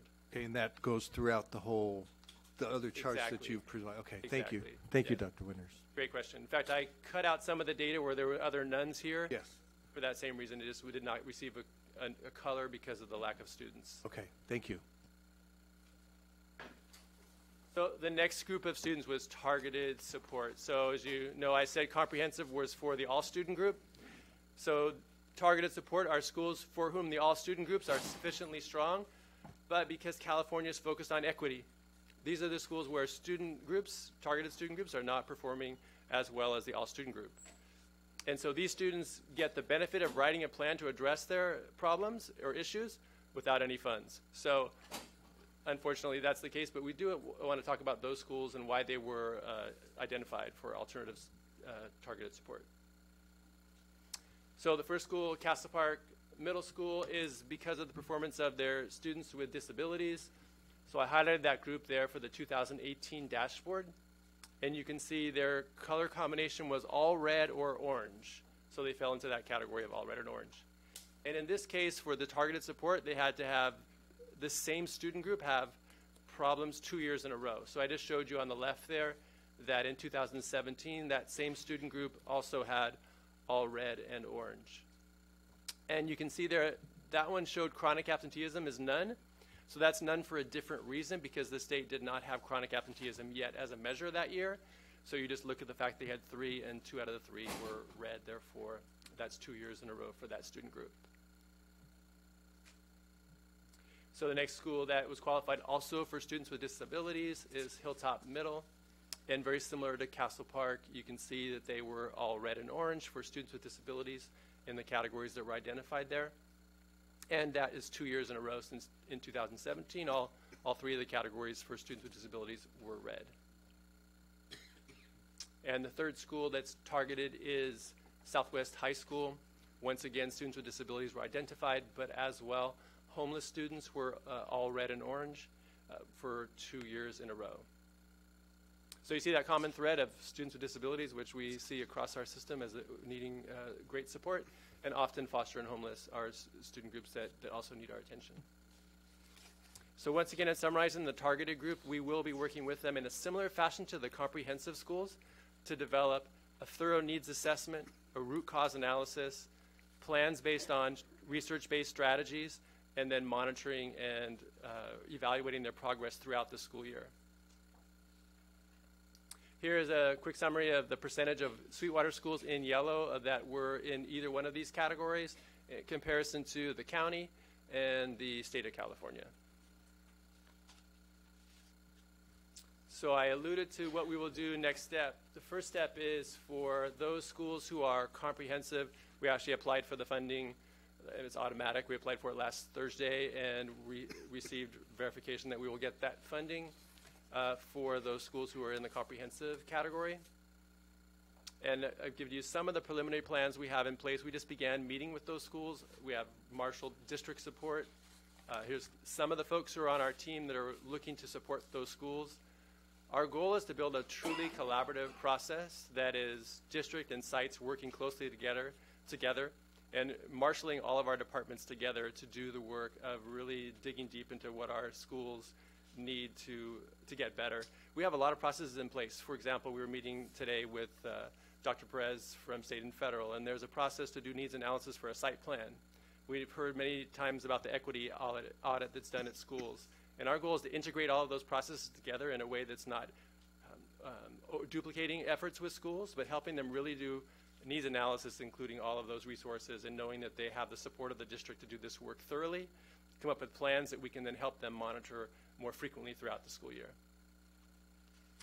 And so there is the exit criteria to get out of it. Simply put, you need to improve so that the colors on that those markers get out of the red and oranges, and that the status indicators increase. So let me show you one example that might help. So here is Castle Park Middle, which we know qualify because of students with disabilities. Simply put, if their suspension rate and chronic absenteeism rates improves by 3%, those two reds would become yellow and green. And so they would be out of that category of targeted support. And really the benefit of this dashboard, the way it's set up, is that growth over 1 year is really privileged. So if we continually help schools get better year after year, those orange and red colors can quickly change.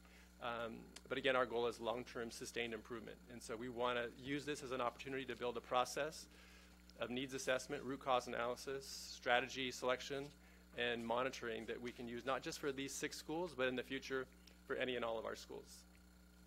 So this time I'll stop to see if there's any questions. Well, I don't have a question, but I was just gonna, that last statement you made was really gonna be my question, that if you could use this information to help schools that, are almost there or could need help in the future. Yeah, really the philosophy behind this is continuous improvement. Every one of our schools who's not on this list, they have strengths, but they also have weaknesses. And we need to address those, I think, systematically year in and year out. We do a needs assessment to create a site plan, which is required through the state and federal departments. And we feel like we can really beef up all those processes so that sites truly do a deep needs analysis. They're choosing practices that are research-based, and we have more frequent monitoring at every one of our schools, not just for those who are indicated through these measures. So will all the money, and my apologies if you already said this, so all the money that's spent on each site be specifically for what the school scored red in, like student for disabilities? I mean, all the focus is going to be on that? Yeah, so the grant application was very simple. You needed to have a needs assessment, a plan, and you had to discuss any criteria you would use if you were going to use an outside vendor. So how we're going to spend the money right now is dependent upon the work we do with the sites to really do that needs assessment. Okay. What are their biggest problems? What does the root cause say the deep-rooted problems are there? And then helping them choose a solution that addresses it. The money will go to fund their plans at those 3 schools. Thank you. Yep. Well, thank you.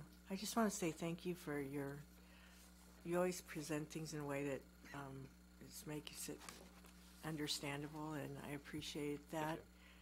How you can really present data. I know it's a lot deeper than just a few little forms on a PowerPoint, so thank you very much.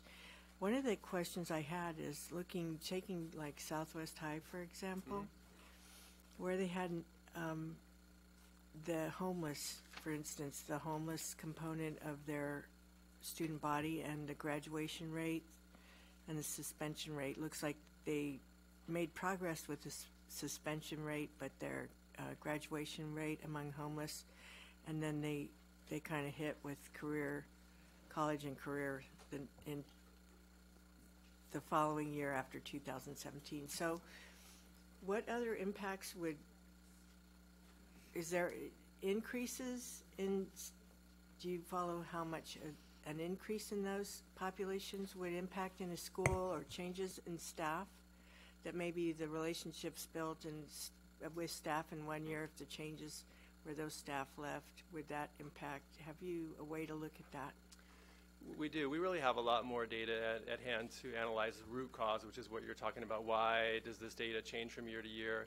Often schools, because of the many, many pressures they have to get so many tasks done, that root cause analysis is done superficially. So we have this, we'll take this as an opportunity with schools that are on this list, a small number of them, to really help them do that thorough root cause analysis. What is the reason why that suspension rate changed from year to year? And you mentioned a couple possible factors. What we have a hard time doing with educators is that we already know the solution before we look at the problem. And I'm talking about us here in this room, because we already have 5 solutions for this school before we even really know what that root cause is. So we're doing things like surveys across Palomar High, for example, is already surveying all their kids to find out what's keeping them from getting to graduation. Empathy interviews is something I know we're going to be doing down the line, where you actually call in a group of students. And it was great to hear from Ms. Pangeline and talk about what students say at their school in terms of how the finance is impacting them.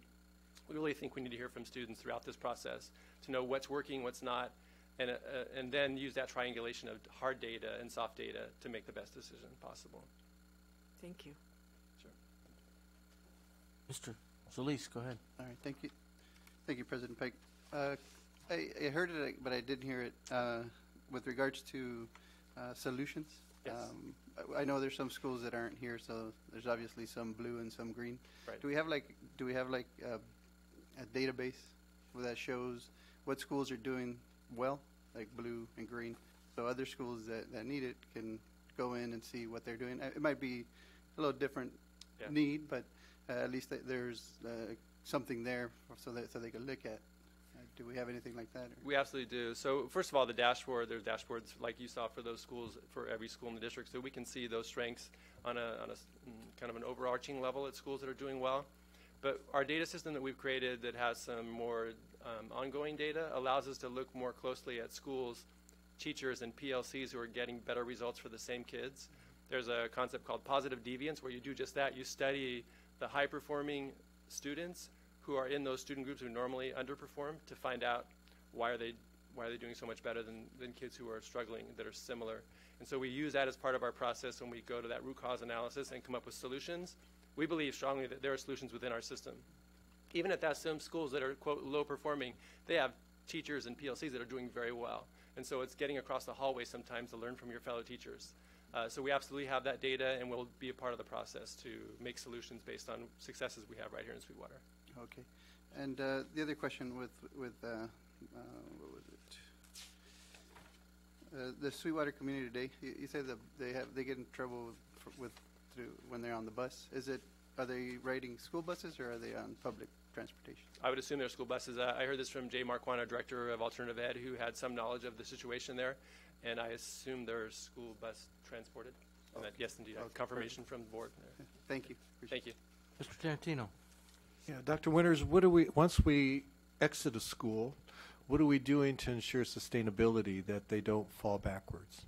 Yeah, so as I mentioned, the process that we have are obligated to do with these 6 schools. My intention, and we've already begun to work with directors in our district to help create a really robust process of data analysis, root cause analysis, choice, and then monitoring.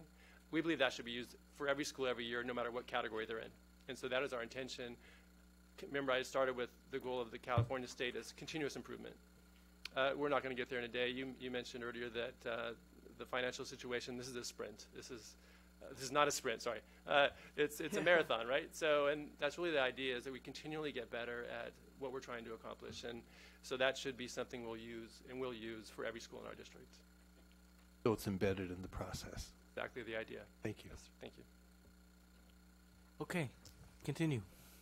I'm done. You're that's done? fine. Yes. I can just tell Thank you stories. very when you know what much. I thought you were stopping in the middle to ask questions, but that's fine. Thank you, Dr. Winters. Thank you.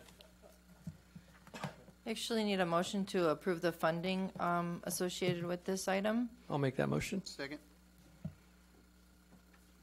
Hall? Yes. Solis? Yes. Segura? Yes. Pike? Yes. Tarantino? Yes. Motion passes 5-0. G6. Pulled by Mr. Tarantino. Yes. If let's see, Ms. Alvarez, through the chair, could you explain the carryover and why we have a carryover of $324,805? So Dr. Lucelena Perez is here. She stayed the entire meeting, and so I'd like her to explain this. and I'll double check to say if her answer is right. Come on up there, yeah. We're almost the same height. but Okay. Not quite. Good evening, Board and Dr. Janney. So we did exceed the allowable 15% in carryover in 17-18 school year. One of the reasons is at the beginning of the year, we received an allocation of approximately $8 million. Then, by the end of August, we found out we had closer to $10 million because the allocations are given throughout the year to our district. Some of the allocations, large amounts, came later in the year. And so, because we ask that our schools expend their Title I funds earlier on in the year, so we didn't reallocate, knowing that, that we could use that money later. We had some delays in being able to utilize some of that money for additional supports in the summer, and we're working on rectifying that for this year. And so we had thought about, for example, having some instructional assistance over the summer, but we had missed the deadline to post, for additional support during that time. And so we've worked with HR to try to see what we can do this year to get that done earlier if we have the funds available this year. The other issue that occurred was that we had received from transportation an estimate closer to $700,000 for the NCLB required transportation. And then with the great work that the current transportation director is doing, it turns out it was a lot less in the $200,000 range.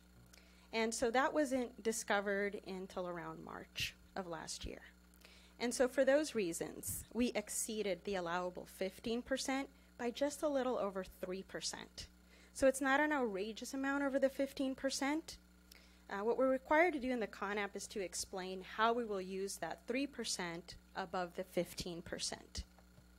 Does that? And that's what that 324,000 and change is. Correct. And so we can only apply for this waiver every 3 years.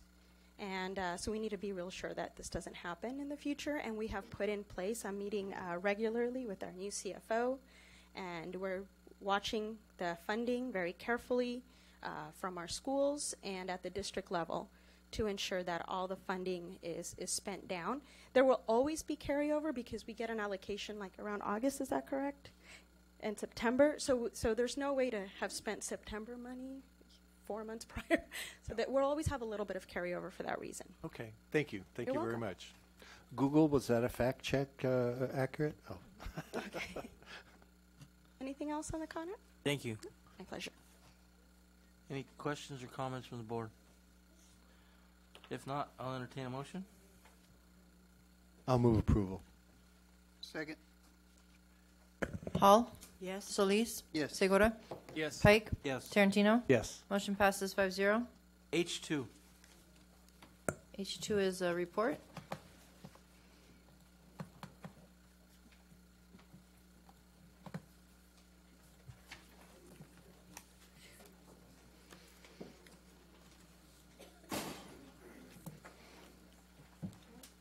As we continue to focus on district finances, we want to spend a little time talking about the work of educating our students. I have some teacher partners with me today who will handle the bulk of the presentation, and they'll be introduced in just a second.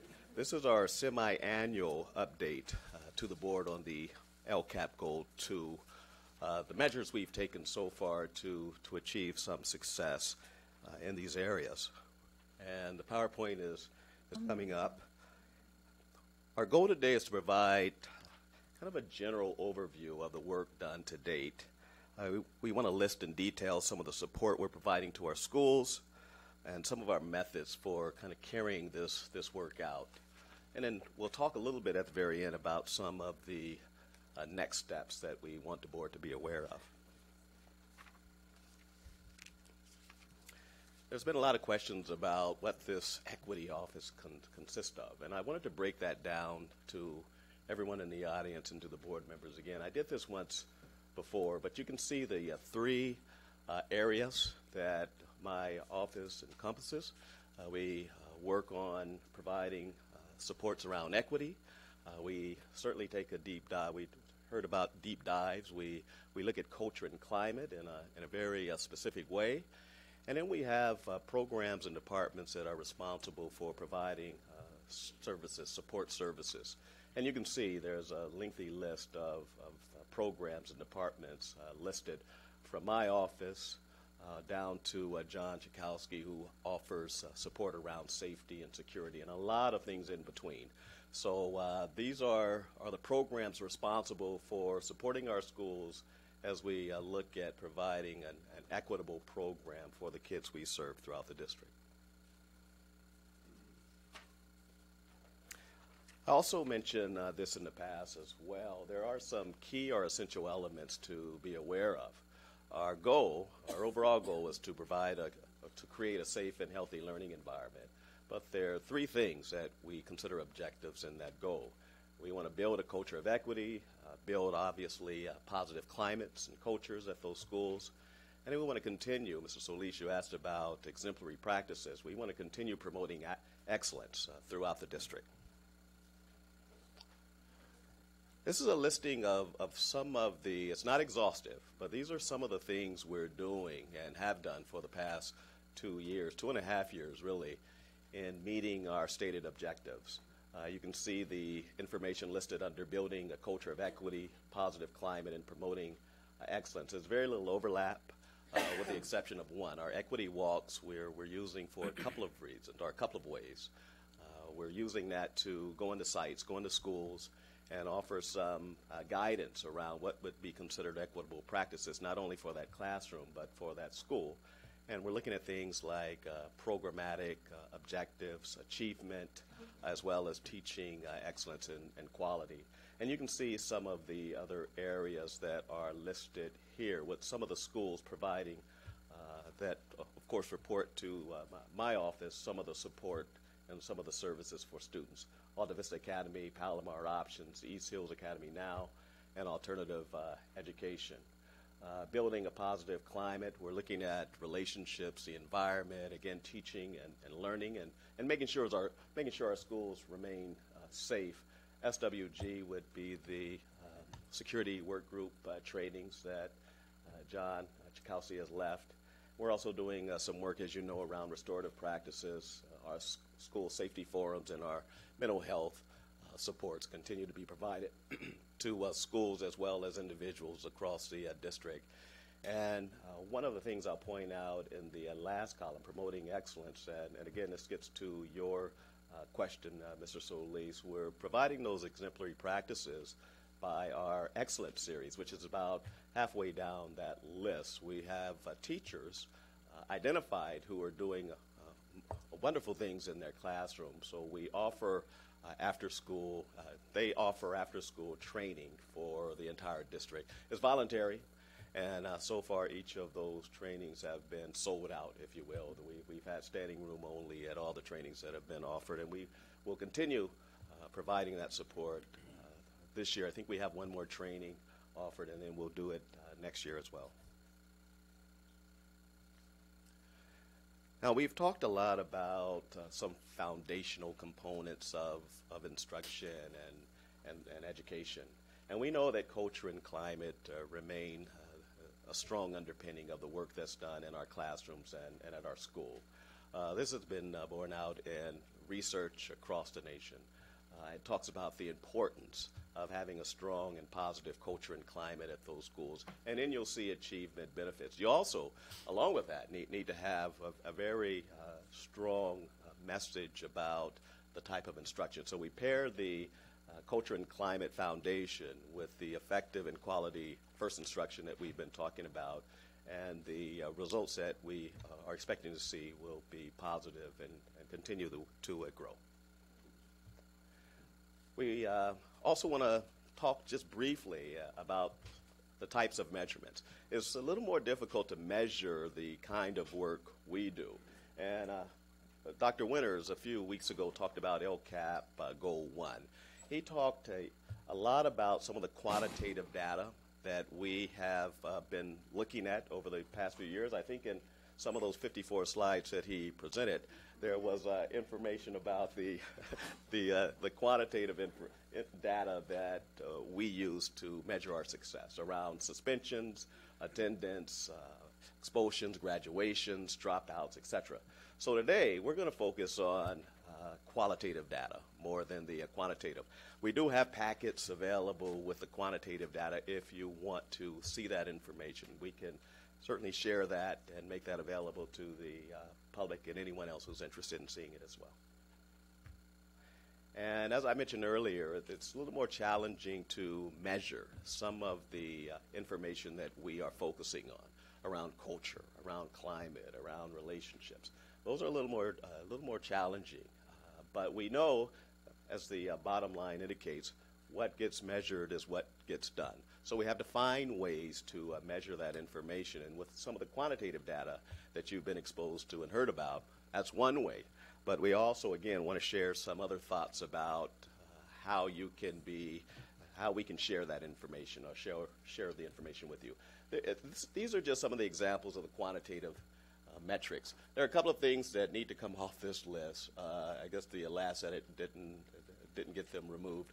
The hope and resiliency, that's more qualitative. Social emotional, we get that information through surveys and sometimes interviews. And then the bottom line, it just needs to be corrected. It should say self-assessment RP, restorative practices rubrics. And we're asking schools to do self-assessments who are looking at RP, restorative practices, as a method going forward. And they will indicate whether they're emerging, developing, or if they're certainly in the infancy stages of the work. And once that happens, we'll move in and provide some support through the teachers that you'll hear from in just a second.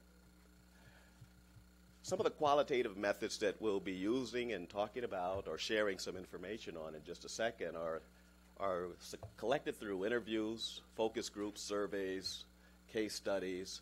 So you're going to hear a little bit about, you're going to hear from teachers across the district who are implementing some of these things in their classroom. We also have students that we want you to hear from as well. They've given their feedback about what they're encountering, what's being shared in some of those classrooms. And so with that, I'm going to turn it over to my first teacher partner to come up, and this is Lan Nguyen, to talk a little bit about some of the stories that are going on in the field. Good evening, members of the board, Dr. Janney. So last October, I was actually sitting in the audience as a new member of this department, and I watched as you all voted to make Sweetwater Restorative District. And it was a really great start to this new position for me, and also a really inspiring moment to know that I was working in a district that understood the vital importance of this kind of work. Since then, I've drawn even more inspiration as I've met people throughout the district, whether they be classified staff, students, teachers, administrators, who are doing this work every single day. And Dr. Folger just mentioned the differences between qualitative and quantitative data. And as a former biology teacher, I can certainly appreciate a nice set of numbers, graphs, and data tables. However, what I've learned, though, is that there's a lot that really can't be conveyed through numbers. And so I felt really compelled to put together a video for you, and hopefully you can get just a small glimpse into the experiences and the things that we are hearing at sites every single day, the sites that we're working with. So that's on this slide. So I hope you enjoy this video, and you may or may not need Kleenex. So.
At Southwest High School, our Restorative Practices program has changed the landscape of both discipline and student culture. That's changing academics for our most vulnerable students. Those relationships that we've talked about.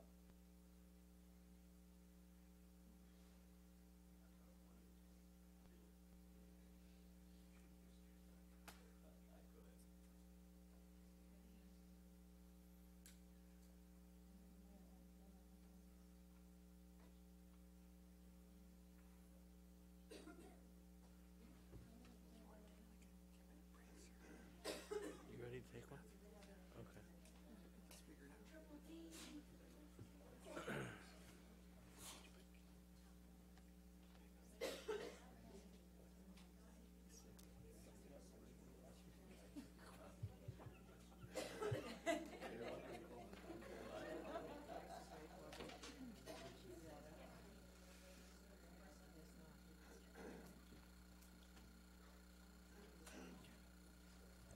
So I think most of you have your PowerPoints in front of you.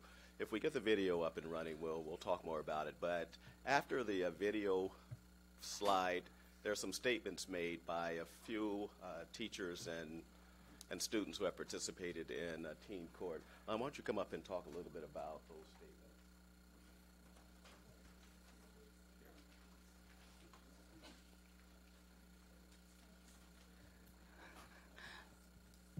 I swear, the video's going to make you cry.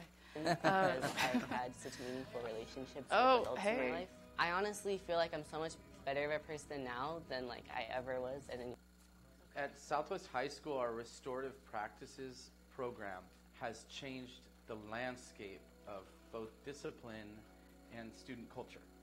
That's changing academics for our most vulnerable students. Those relationships that we've talked about for 2 years now, 3 years in some circles, are critical, we all think and we all know, for making sure students feel not just welcome, but also that they learn at the optimal level in schools. So my name's Dale. I'm a junior here at Southwest. I had actually grown up in Arizona, so I had a very different experience in schools. Southwest is honestly the first time I've been in a school, and I can say I feel included. And it's helped me grow a lot as a person. Because this school is so welcoming, I learned how to communicate better, and I've learned so much about what it means to be a good person because I've had such meaningful relationships with adults in my life.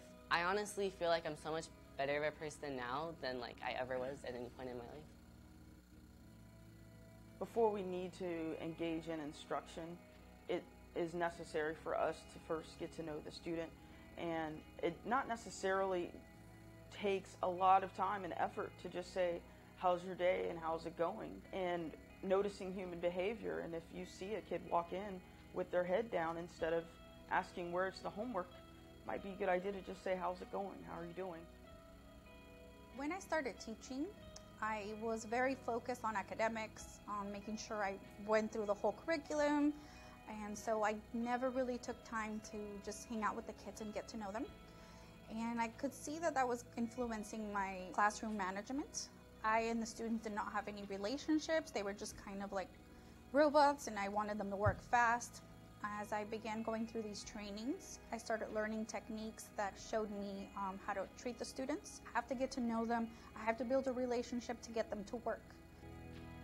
Personally, as a student, when I walk into a classroom where I know the teacher's accepting and works to make an environment that's safe for everybody, my desire to do the work increases a whole lot more because I know that they value me and that they're going to value what I'm going to put out in my work.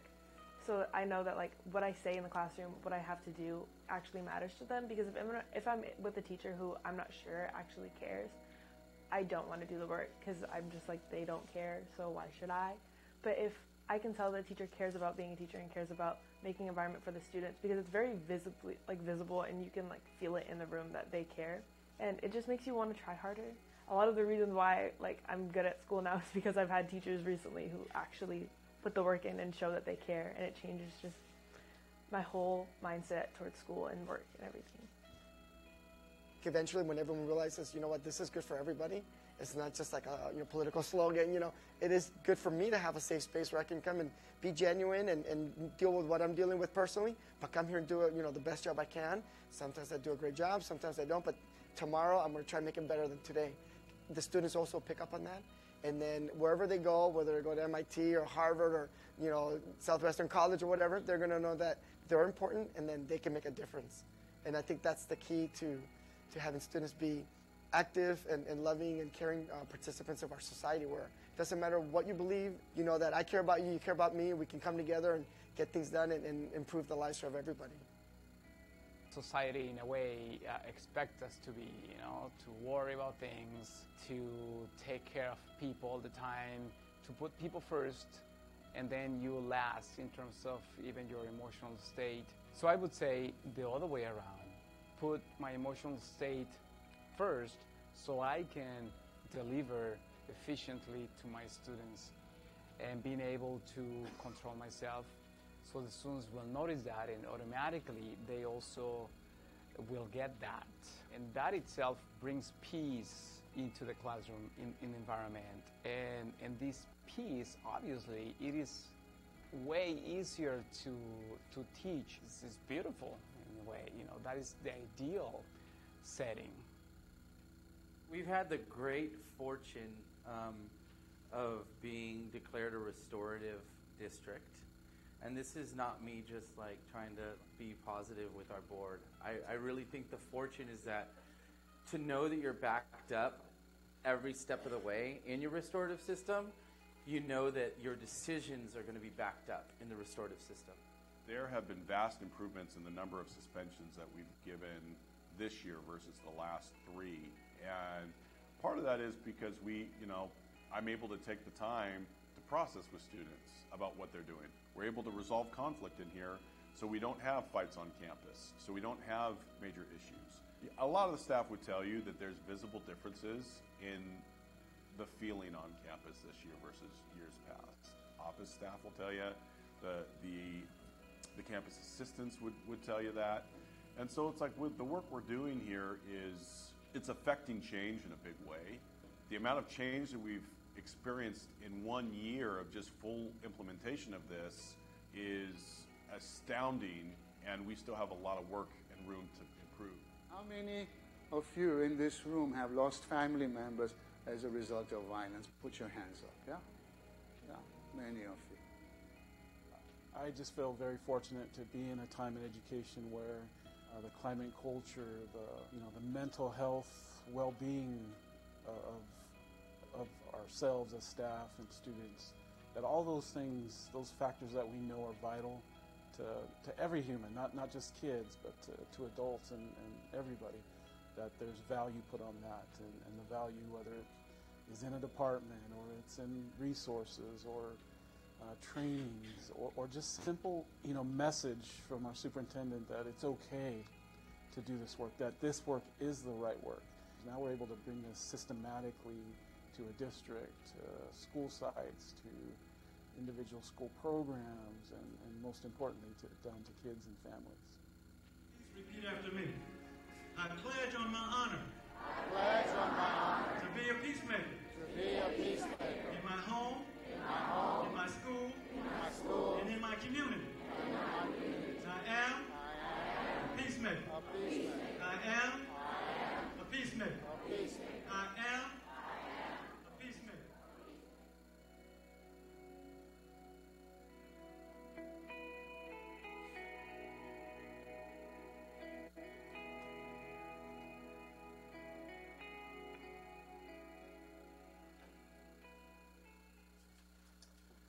And before Lon comes up and wraps up her part of the conversation, the last segment you saw was covered by the Huffington Post, who reported it to their readers. So there's national interest and quite a bit of the work that's being done in our district, and I think you can still access that report, which was shared with some members of the district staff just recently. I think it was in maybe the Currents that came out on Friday. So like I said before that video, that's just a small section of people we interact with on a daily basis. And I was really hoping to capture that non-quantitative aspect of this work. And so that's happening at sites. And what I'd like to highlight is, in thinking about building a restorative district, it's about sites, but it's also about every level of the district. And so I wanted to highlight one of those programs we have in place at the district level. I know at past board meetings you've heard of Teen Court, but I kind of wanted to highlight the impact it's having on different people. And so on the next few slides, you'll see short testimonials from individuals who have gone through the Teen Court process. And on this first one is a quote from one of our volunteer judges from the community that come in and sit on our Teen Court. And so I'm just going to give you a moment to read that to yourself before I move on to the next slides.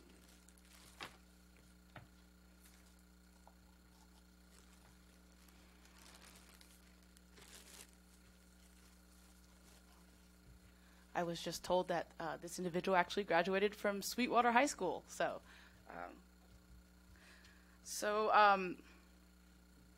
The Teen Court process is a valuable experience for all involved, including the student defendant. But the jurors that sit on Teen Court are students. They're peers of the student defendant. And they're solely responsible for the deliberation of the case and the handing down of restorative sentences. And of course, they go through training and coaching in order to do that in a good way. And that sentence has to be approved by the judge. And so this is a quote from a student that serves as a Teen Court juror and the experience that she has in participating in this process. For students that go through this process, they have the opportunity to be diverted from potentially disproportionate criminal justice action. And through this process, I think it's a really great example of true community accountability, where various members of the community come in and hold that student accountable without potentially ruining the rest of their lives and allowing them an opportunity to make things right by addressing the root cause of the offense. And so the students, of course, appreciate the opportunity, as well as the parents. So this is a parent of that student defendant, understanding that the process allows a student to feel a sense of connection to the bigger community. And so I want to actually highlight the students. This was from a Teen Court case last Wednesday. And part of the restorative sentence that the student was given was actually to become a Teen Court juror. And so part of her sentencing will actually be going through training and then eventually becoming and serving on the Teen Court in a more positive way. And so it's important to think about how it is that we can engage the community in building the restorative district, because we don't have to do this work alone. This is a lot of work to change the system and to change the philosophy at every level in every department with every individual. And so when we offer authentic and real ways for the community to engage in this work, in the restorative work, and I've talked to parents, and I've actually found that one of the most inspiring sets of conversations I could have, because they see the value of this work for their children in our schools. And so as we're thinking about building this restorative district, there's multiple facets that we are looking at in our work, and among those are social-emotional literacy of adults, and that includes adults at all levels, whether it be teachers, administrators, classified staff, custodial staff, all the way up to, I would say, all of you as our board members and as our superintendent. We're looking at the social-emotional literacy of students, and you'll get to hear about some of the curriculum being brought to some of our sites. We foster conversation around processes at school sites and challenge school sites to think about creating more restorative processes and looking at things through an equity lens. And then what I think is the most exciting frontier is seeing how there are some really exciting, creative, and unique applications of restorative principles occurring at sites beyond what we would have imagined. And I think that is a really good sign that members in our community, in our school district, are taking these philosophies on in a way that, and evolving it and applying it specifically for our context. And so my colleague Lauren McLennan will come up and walk you through some examples of those applications. Thank you. Hello, everybody. It's good to see you again. If you remember when we had our the school board meeting at Hilltop Middle School, and I presented about fair process, and it had the three components of engagement, explanation, and expectation clarity. So here are two schools that are actually taking that process and using it to do some really important work on their campus. Bonita Vista High is doing something very tricky. Their Culture and Climate Committee is actually revising their dress guidelines to make it more equitable. In other words, that students of color and female students in particular are not bearing the brunt of the dress code guideline. But in order to do this work, they decided that they really wanted to embrace fair process. And so, of course, I did the little training with them that I did with you. Probably took a little bit longer. But what fair process does is it protects relationships and it prevents harm while you're trying to make some really difficult decisions. And so because they've used fair process to talk about dress guidelines, which you all know could be a very challenging conversation, they've managed to hang together as a committee, and even though they don't see eye to eye all of them, they've managed to come up with a draft, and now they're going through all the engagement steps to engage different stakeholders and get some feedback on that guideline. And so it's really amazing the work that they're doing and the fact that their relationships are remaining intact. Hilltop High is looking at fair process as a way to improve their PLC work and as a way to improve the master schedule process. Again, about protecting relationships and preventing harm in the middle of difficult decision-making processes. Chula Vista Middle is doing some really exciting work. Julio Alcala has put together kind of this dream team of teacher Eber Nava as their restorative specialist, who's partnering with their ASB teacher, Joanne Price. And what they've done is they've created this advisory group of students, combining their web leaders, that are with the ASB, with these selected 7th graders that were recommended by staff. And we've trained them up. I worked with them for 6 days. It was awesome to be with these really cute middle school kids. And they are now restorative leaders. And so what they're going to do is they're totally revising their advisory period so that these restorative leaders are going to go in and support the empty the cup activities and having circles with students and really building those relationships. And so if teachers aren't sure about how to start or they're feeling a little bit awkward about it, here are these restorative leaders to come in and support the work. And then they're doing social emotional literacy by taking advantage of what Achieve 3000 has to offer and also resurrecting, if you will, Dr. Janney's Cavalier Way. And so they've really created this amazing curriculum that they're all going to start doing on Monday. And I'm really excited to see what happens there and report back to you. Oh, P.S. They're also Eber Nava, their restorative specialist, is a restorative nerd, if you will, and he is going to start a teen court in the middle school, and he's partnered with Maria Gallagher at Chula Vista High, who also does the teen court at Chula Vista High, and so he's going to recruit some students to do this work as well. And then as we've been doing these kind of introductory trainings, what we found was a need for more training in actual application implementation. So we created a new training that we call a multi-tiered approach to restorative practice, and we bring schools in teams. And we train them on very specifics, like building a restorative classroom and responding to challenging behavior. And they spend team time working together and making some real solid plans for implementation.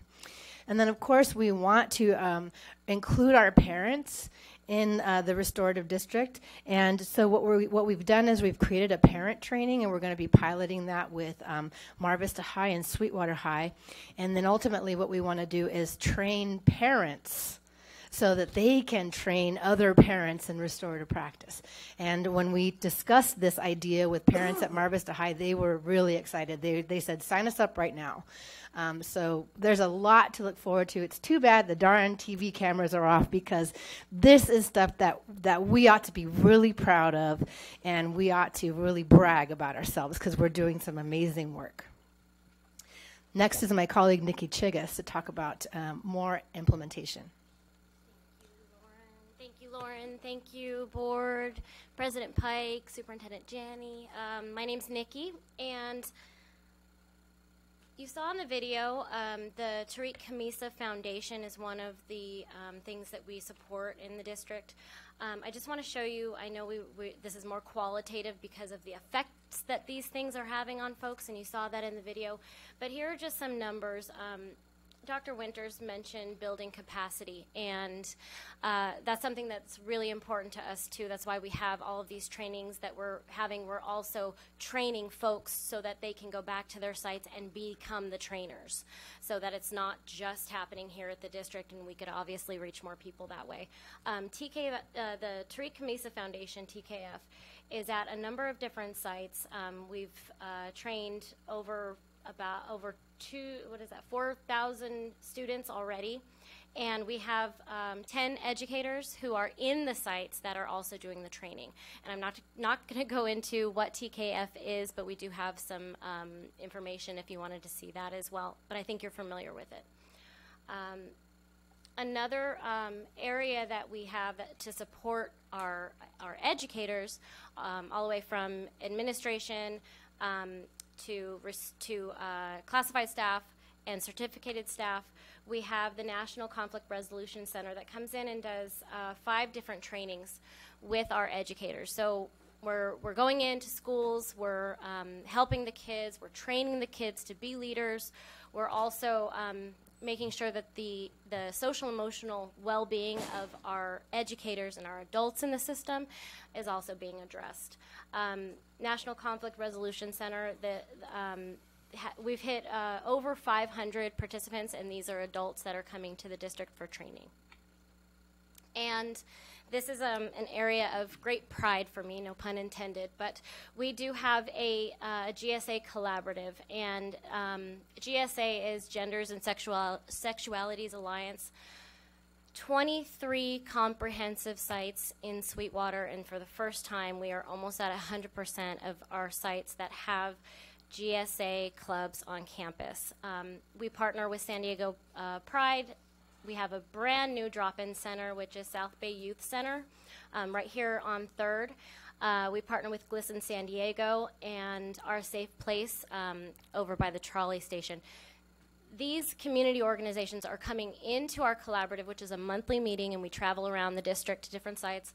And they're also going into the sites to help support the students and the sites for celebrating different days, so that every kid feels included and every staff member feels included. And my colleagues and I have been working really, really hard on the transformation of how we do things in schools. We've created a training for transgender, gender nonconforming, non-binary students and the support for them on campuses. And we've hit, let's see, 1, 2, 3, 4, 5, 6, 7, about 8 or 9 school sites where we've gone in and done the trainings with the administrative teams. And we have more on the books. So we're going in and helping to support so that every kid feels included. So this is just a small percentage of the things we're doing and offering across the district. But one thing to keep in mind is a question I asked some time ago. These are what we consider the right questions as we move from a traditional approach to a more restorative approach. Everybody wants to know who broke the rule, whose head should be on a platter. Everybody wants to know that. Everybody wants to know how they should be punished and what punishment they deserve. But if you look at what we do as a restorative body, we're really looking at the harm that was created. How was that harm? How did it impact you? How did it impact us? And then how can we repair the harm, which is what we're hoping to do in restorative settings. And then who is responsible for the repair? And I would venture to say that all of us have some vested interest in repairing any harm that is created in this district, whether it be budgetary or emotional or personal. So these are some important questions, again, to consider if indeed we're serious about being a restorative district. And then lastly, we're done. We took a little longer than normal, but we wanted to make sure you had a pretty good understanding of some of the work going forward. And then to counter some of the quantitative information that that's been provided with just a glance at what we're trying to secure from a qualitative lens. We'll stop there. I don't know if there's questions. If they are, again, the teacher partners can certainly help. And the goal is for this work to be sustainable for years and years and years. I mentioned at my very first presentation my hope and dream to be on a sandy beach at some point. When I'm on that beach, this work needs to persist. So we'll stop there, and if there are questions, we'll try to answer them. If not, we thank you for listening. Any questions from the board? Yes, go ahead. I wanted to ask, what is the system? I heard that this district has approved to be a restorative district, but I wanted to know how, these schools are selected to be fully restorative, because I know that, it seemed in some schools to be, internally driven and kind of supported by the district, or is it more like the district stepping in to lead this? So I just want to know how that's selecting, because I think that something things that are being done is so amazing, but I know that maybe not all schools are fully implemented like that. So we've partially trained staff at a number of schools, probably every school in the district. And then there are some schools that are fully implementing the practices and the principles around restorative work. And typically what we do is identify them either strategically or just by happenstance. For the first few years, it was more by happenstance. There were principals at those sites who were interested. We began a conversation with them, and they decided to take on this initiative. More recently, it's been more strategic. There may be things at that school that we've identified as issues that we want to continue to focus on and work on. For instance, at the Hilltops. Not that they were problematic in any way, but we thought we could help with some of the relationship building, maintaining those relationships, and creating a different environment at those schools. So it's more strategic in our selections now. And you're right, at the schools that are fully implementing restorative practices, there's a certain amount of district support that comes with it. What we're hoping to do, though, is have people train at those schools that can do that work, so they would rely less on the district support and more on their internal support. We provide more of a consultation role as opposed to being there and walking them through every step that needed to be at least considered or implemented. Okay, so schools kind of have to take that first step to decide to be fully restorative? We can help them with that first step, but there needs to be some interest, obviously, at that school, and I would say at most of our sites there is interest, and the admin team, the leadership team, and a good portion of the teachers and staff at that site need to also be willing to move forward. Our goal is to have this occurring at every school in the district. And to add maybe 2 or 3 schools a year until we can say it's comprehensive. Any other questions? No, I just wanted to thank the teachers and Dr. Fulcher, because I think this is probably more important than any other work the district does, is to ensure that we equip students with the skills to be, good citizens, caring for each other and caring for their community, because we want to have healthy communities. Thank you. Thank you, Dr. Fulcher. Ladies, thank you very much. Excellent presentation. And now we're going to take a 10-minute break because some of my colleagues need to use the restroom.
and use those funds for projects? Are you updating that? How is that process working? I know it was on the district website for a while, on planning and construction website or webpage, but is that still there? Is it being maintained? That's my question.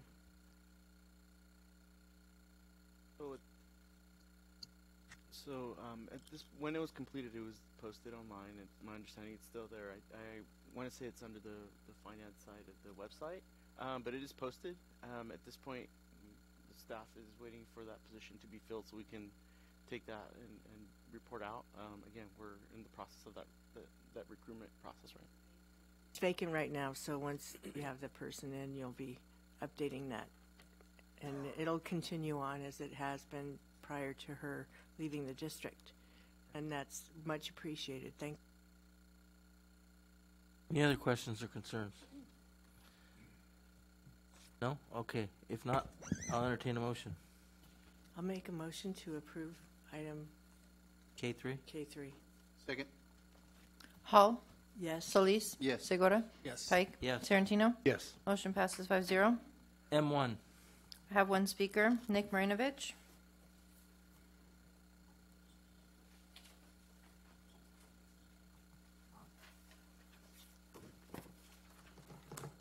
Nothing but positive.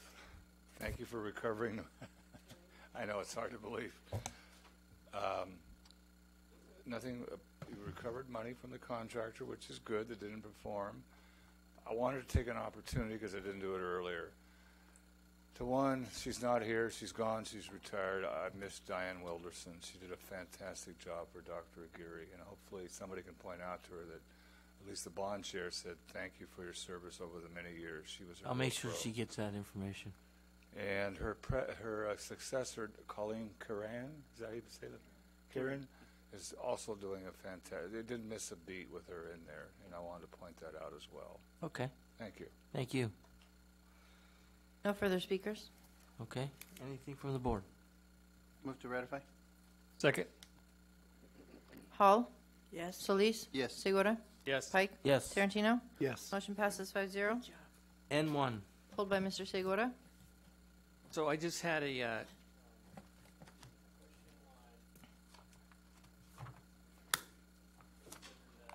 I think it's under the let me look for it. I should have pulled it up. No, it's not that one.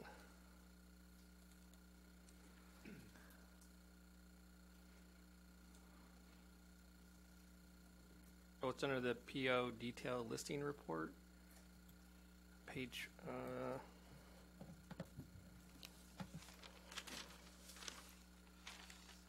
page 40 and 61 and 62 are just, it lays out the SDG&E and Constellation power. Looks like a power purchasing. Is that the right page? Yes. Yeah, just kind of an explanation for the public on what that is.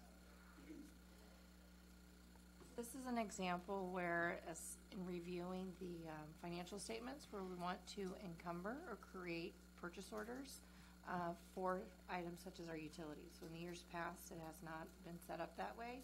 This is a method for us to at least earmark those dollars in the budget and monitor that, working very closely with our Director of Maintenance and his department, how the utility costs are coming in. So this is a new process as a way for us to control and monitor costs.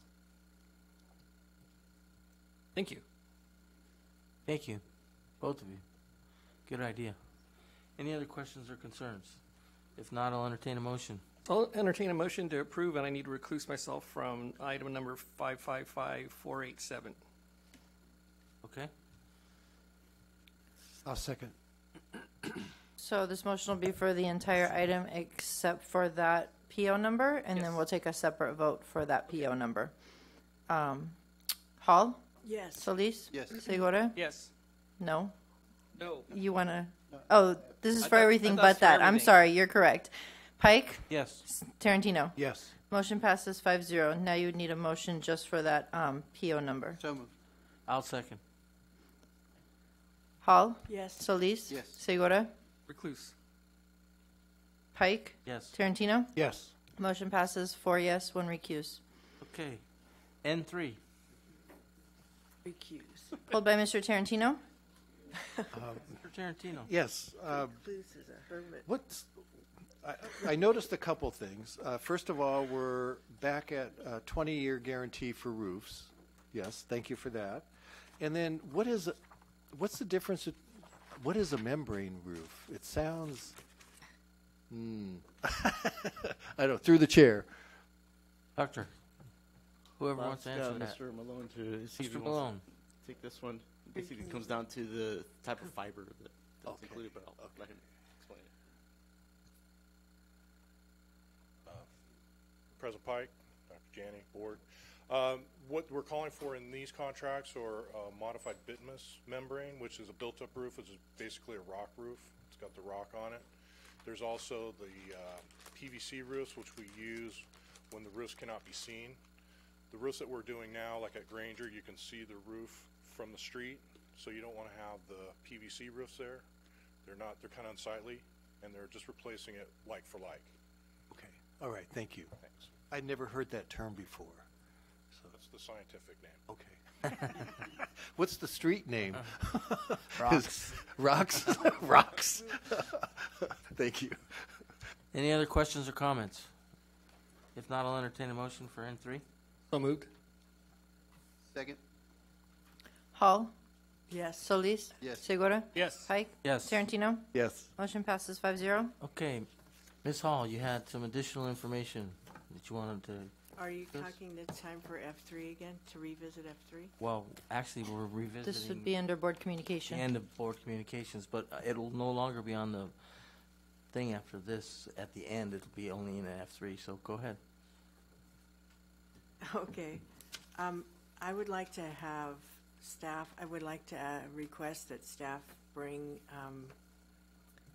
the internal auditor job description to the board, and the board policy and any administrative regs that need to be updated to ensure that the org chart that shows the internal auditor and reports directly to the board is in fact in those other documents. So there's no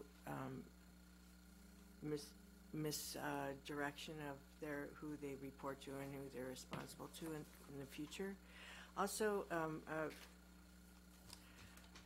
I did want to reiterate that the invitation to have the auditors that reported to the VTD and the Wilkinson auditors be invited, at least be invited, whether or not they show up or not. It's another thing so that they can share with us the concerns to the audit subcommittee, and also regarding the PeopleSoft versus the Enforce systems and what that means going forward, because I know we need to be able to make decisions on that and move it forward, and I think it's important we put that on our next agenda if at all possible, but at least to hear from them what their concerns are and if they're not going to support, what supports they're giving our district as we move through this deficit. I'd like to have a little bit better idea what exactly it is they're doing to support us through this. Yes, so that we know what their role is clearly defined. Thank you. Okay. If there's no other comments, I want to adjourn this meeting.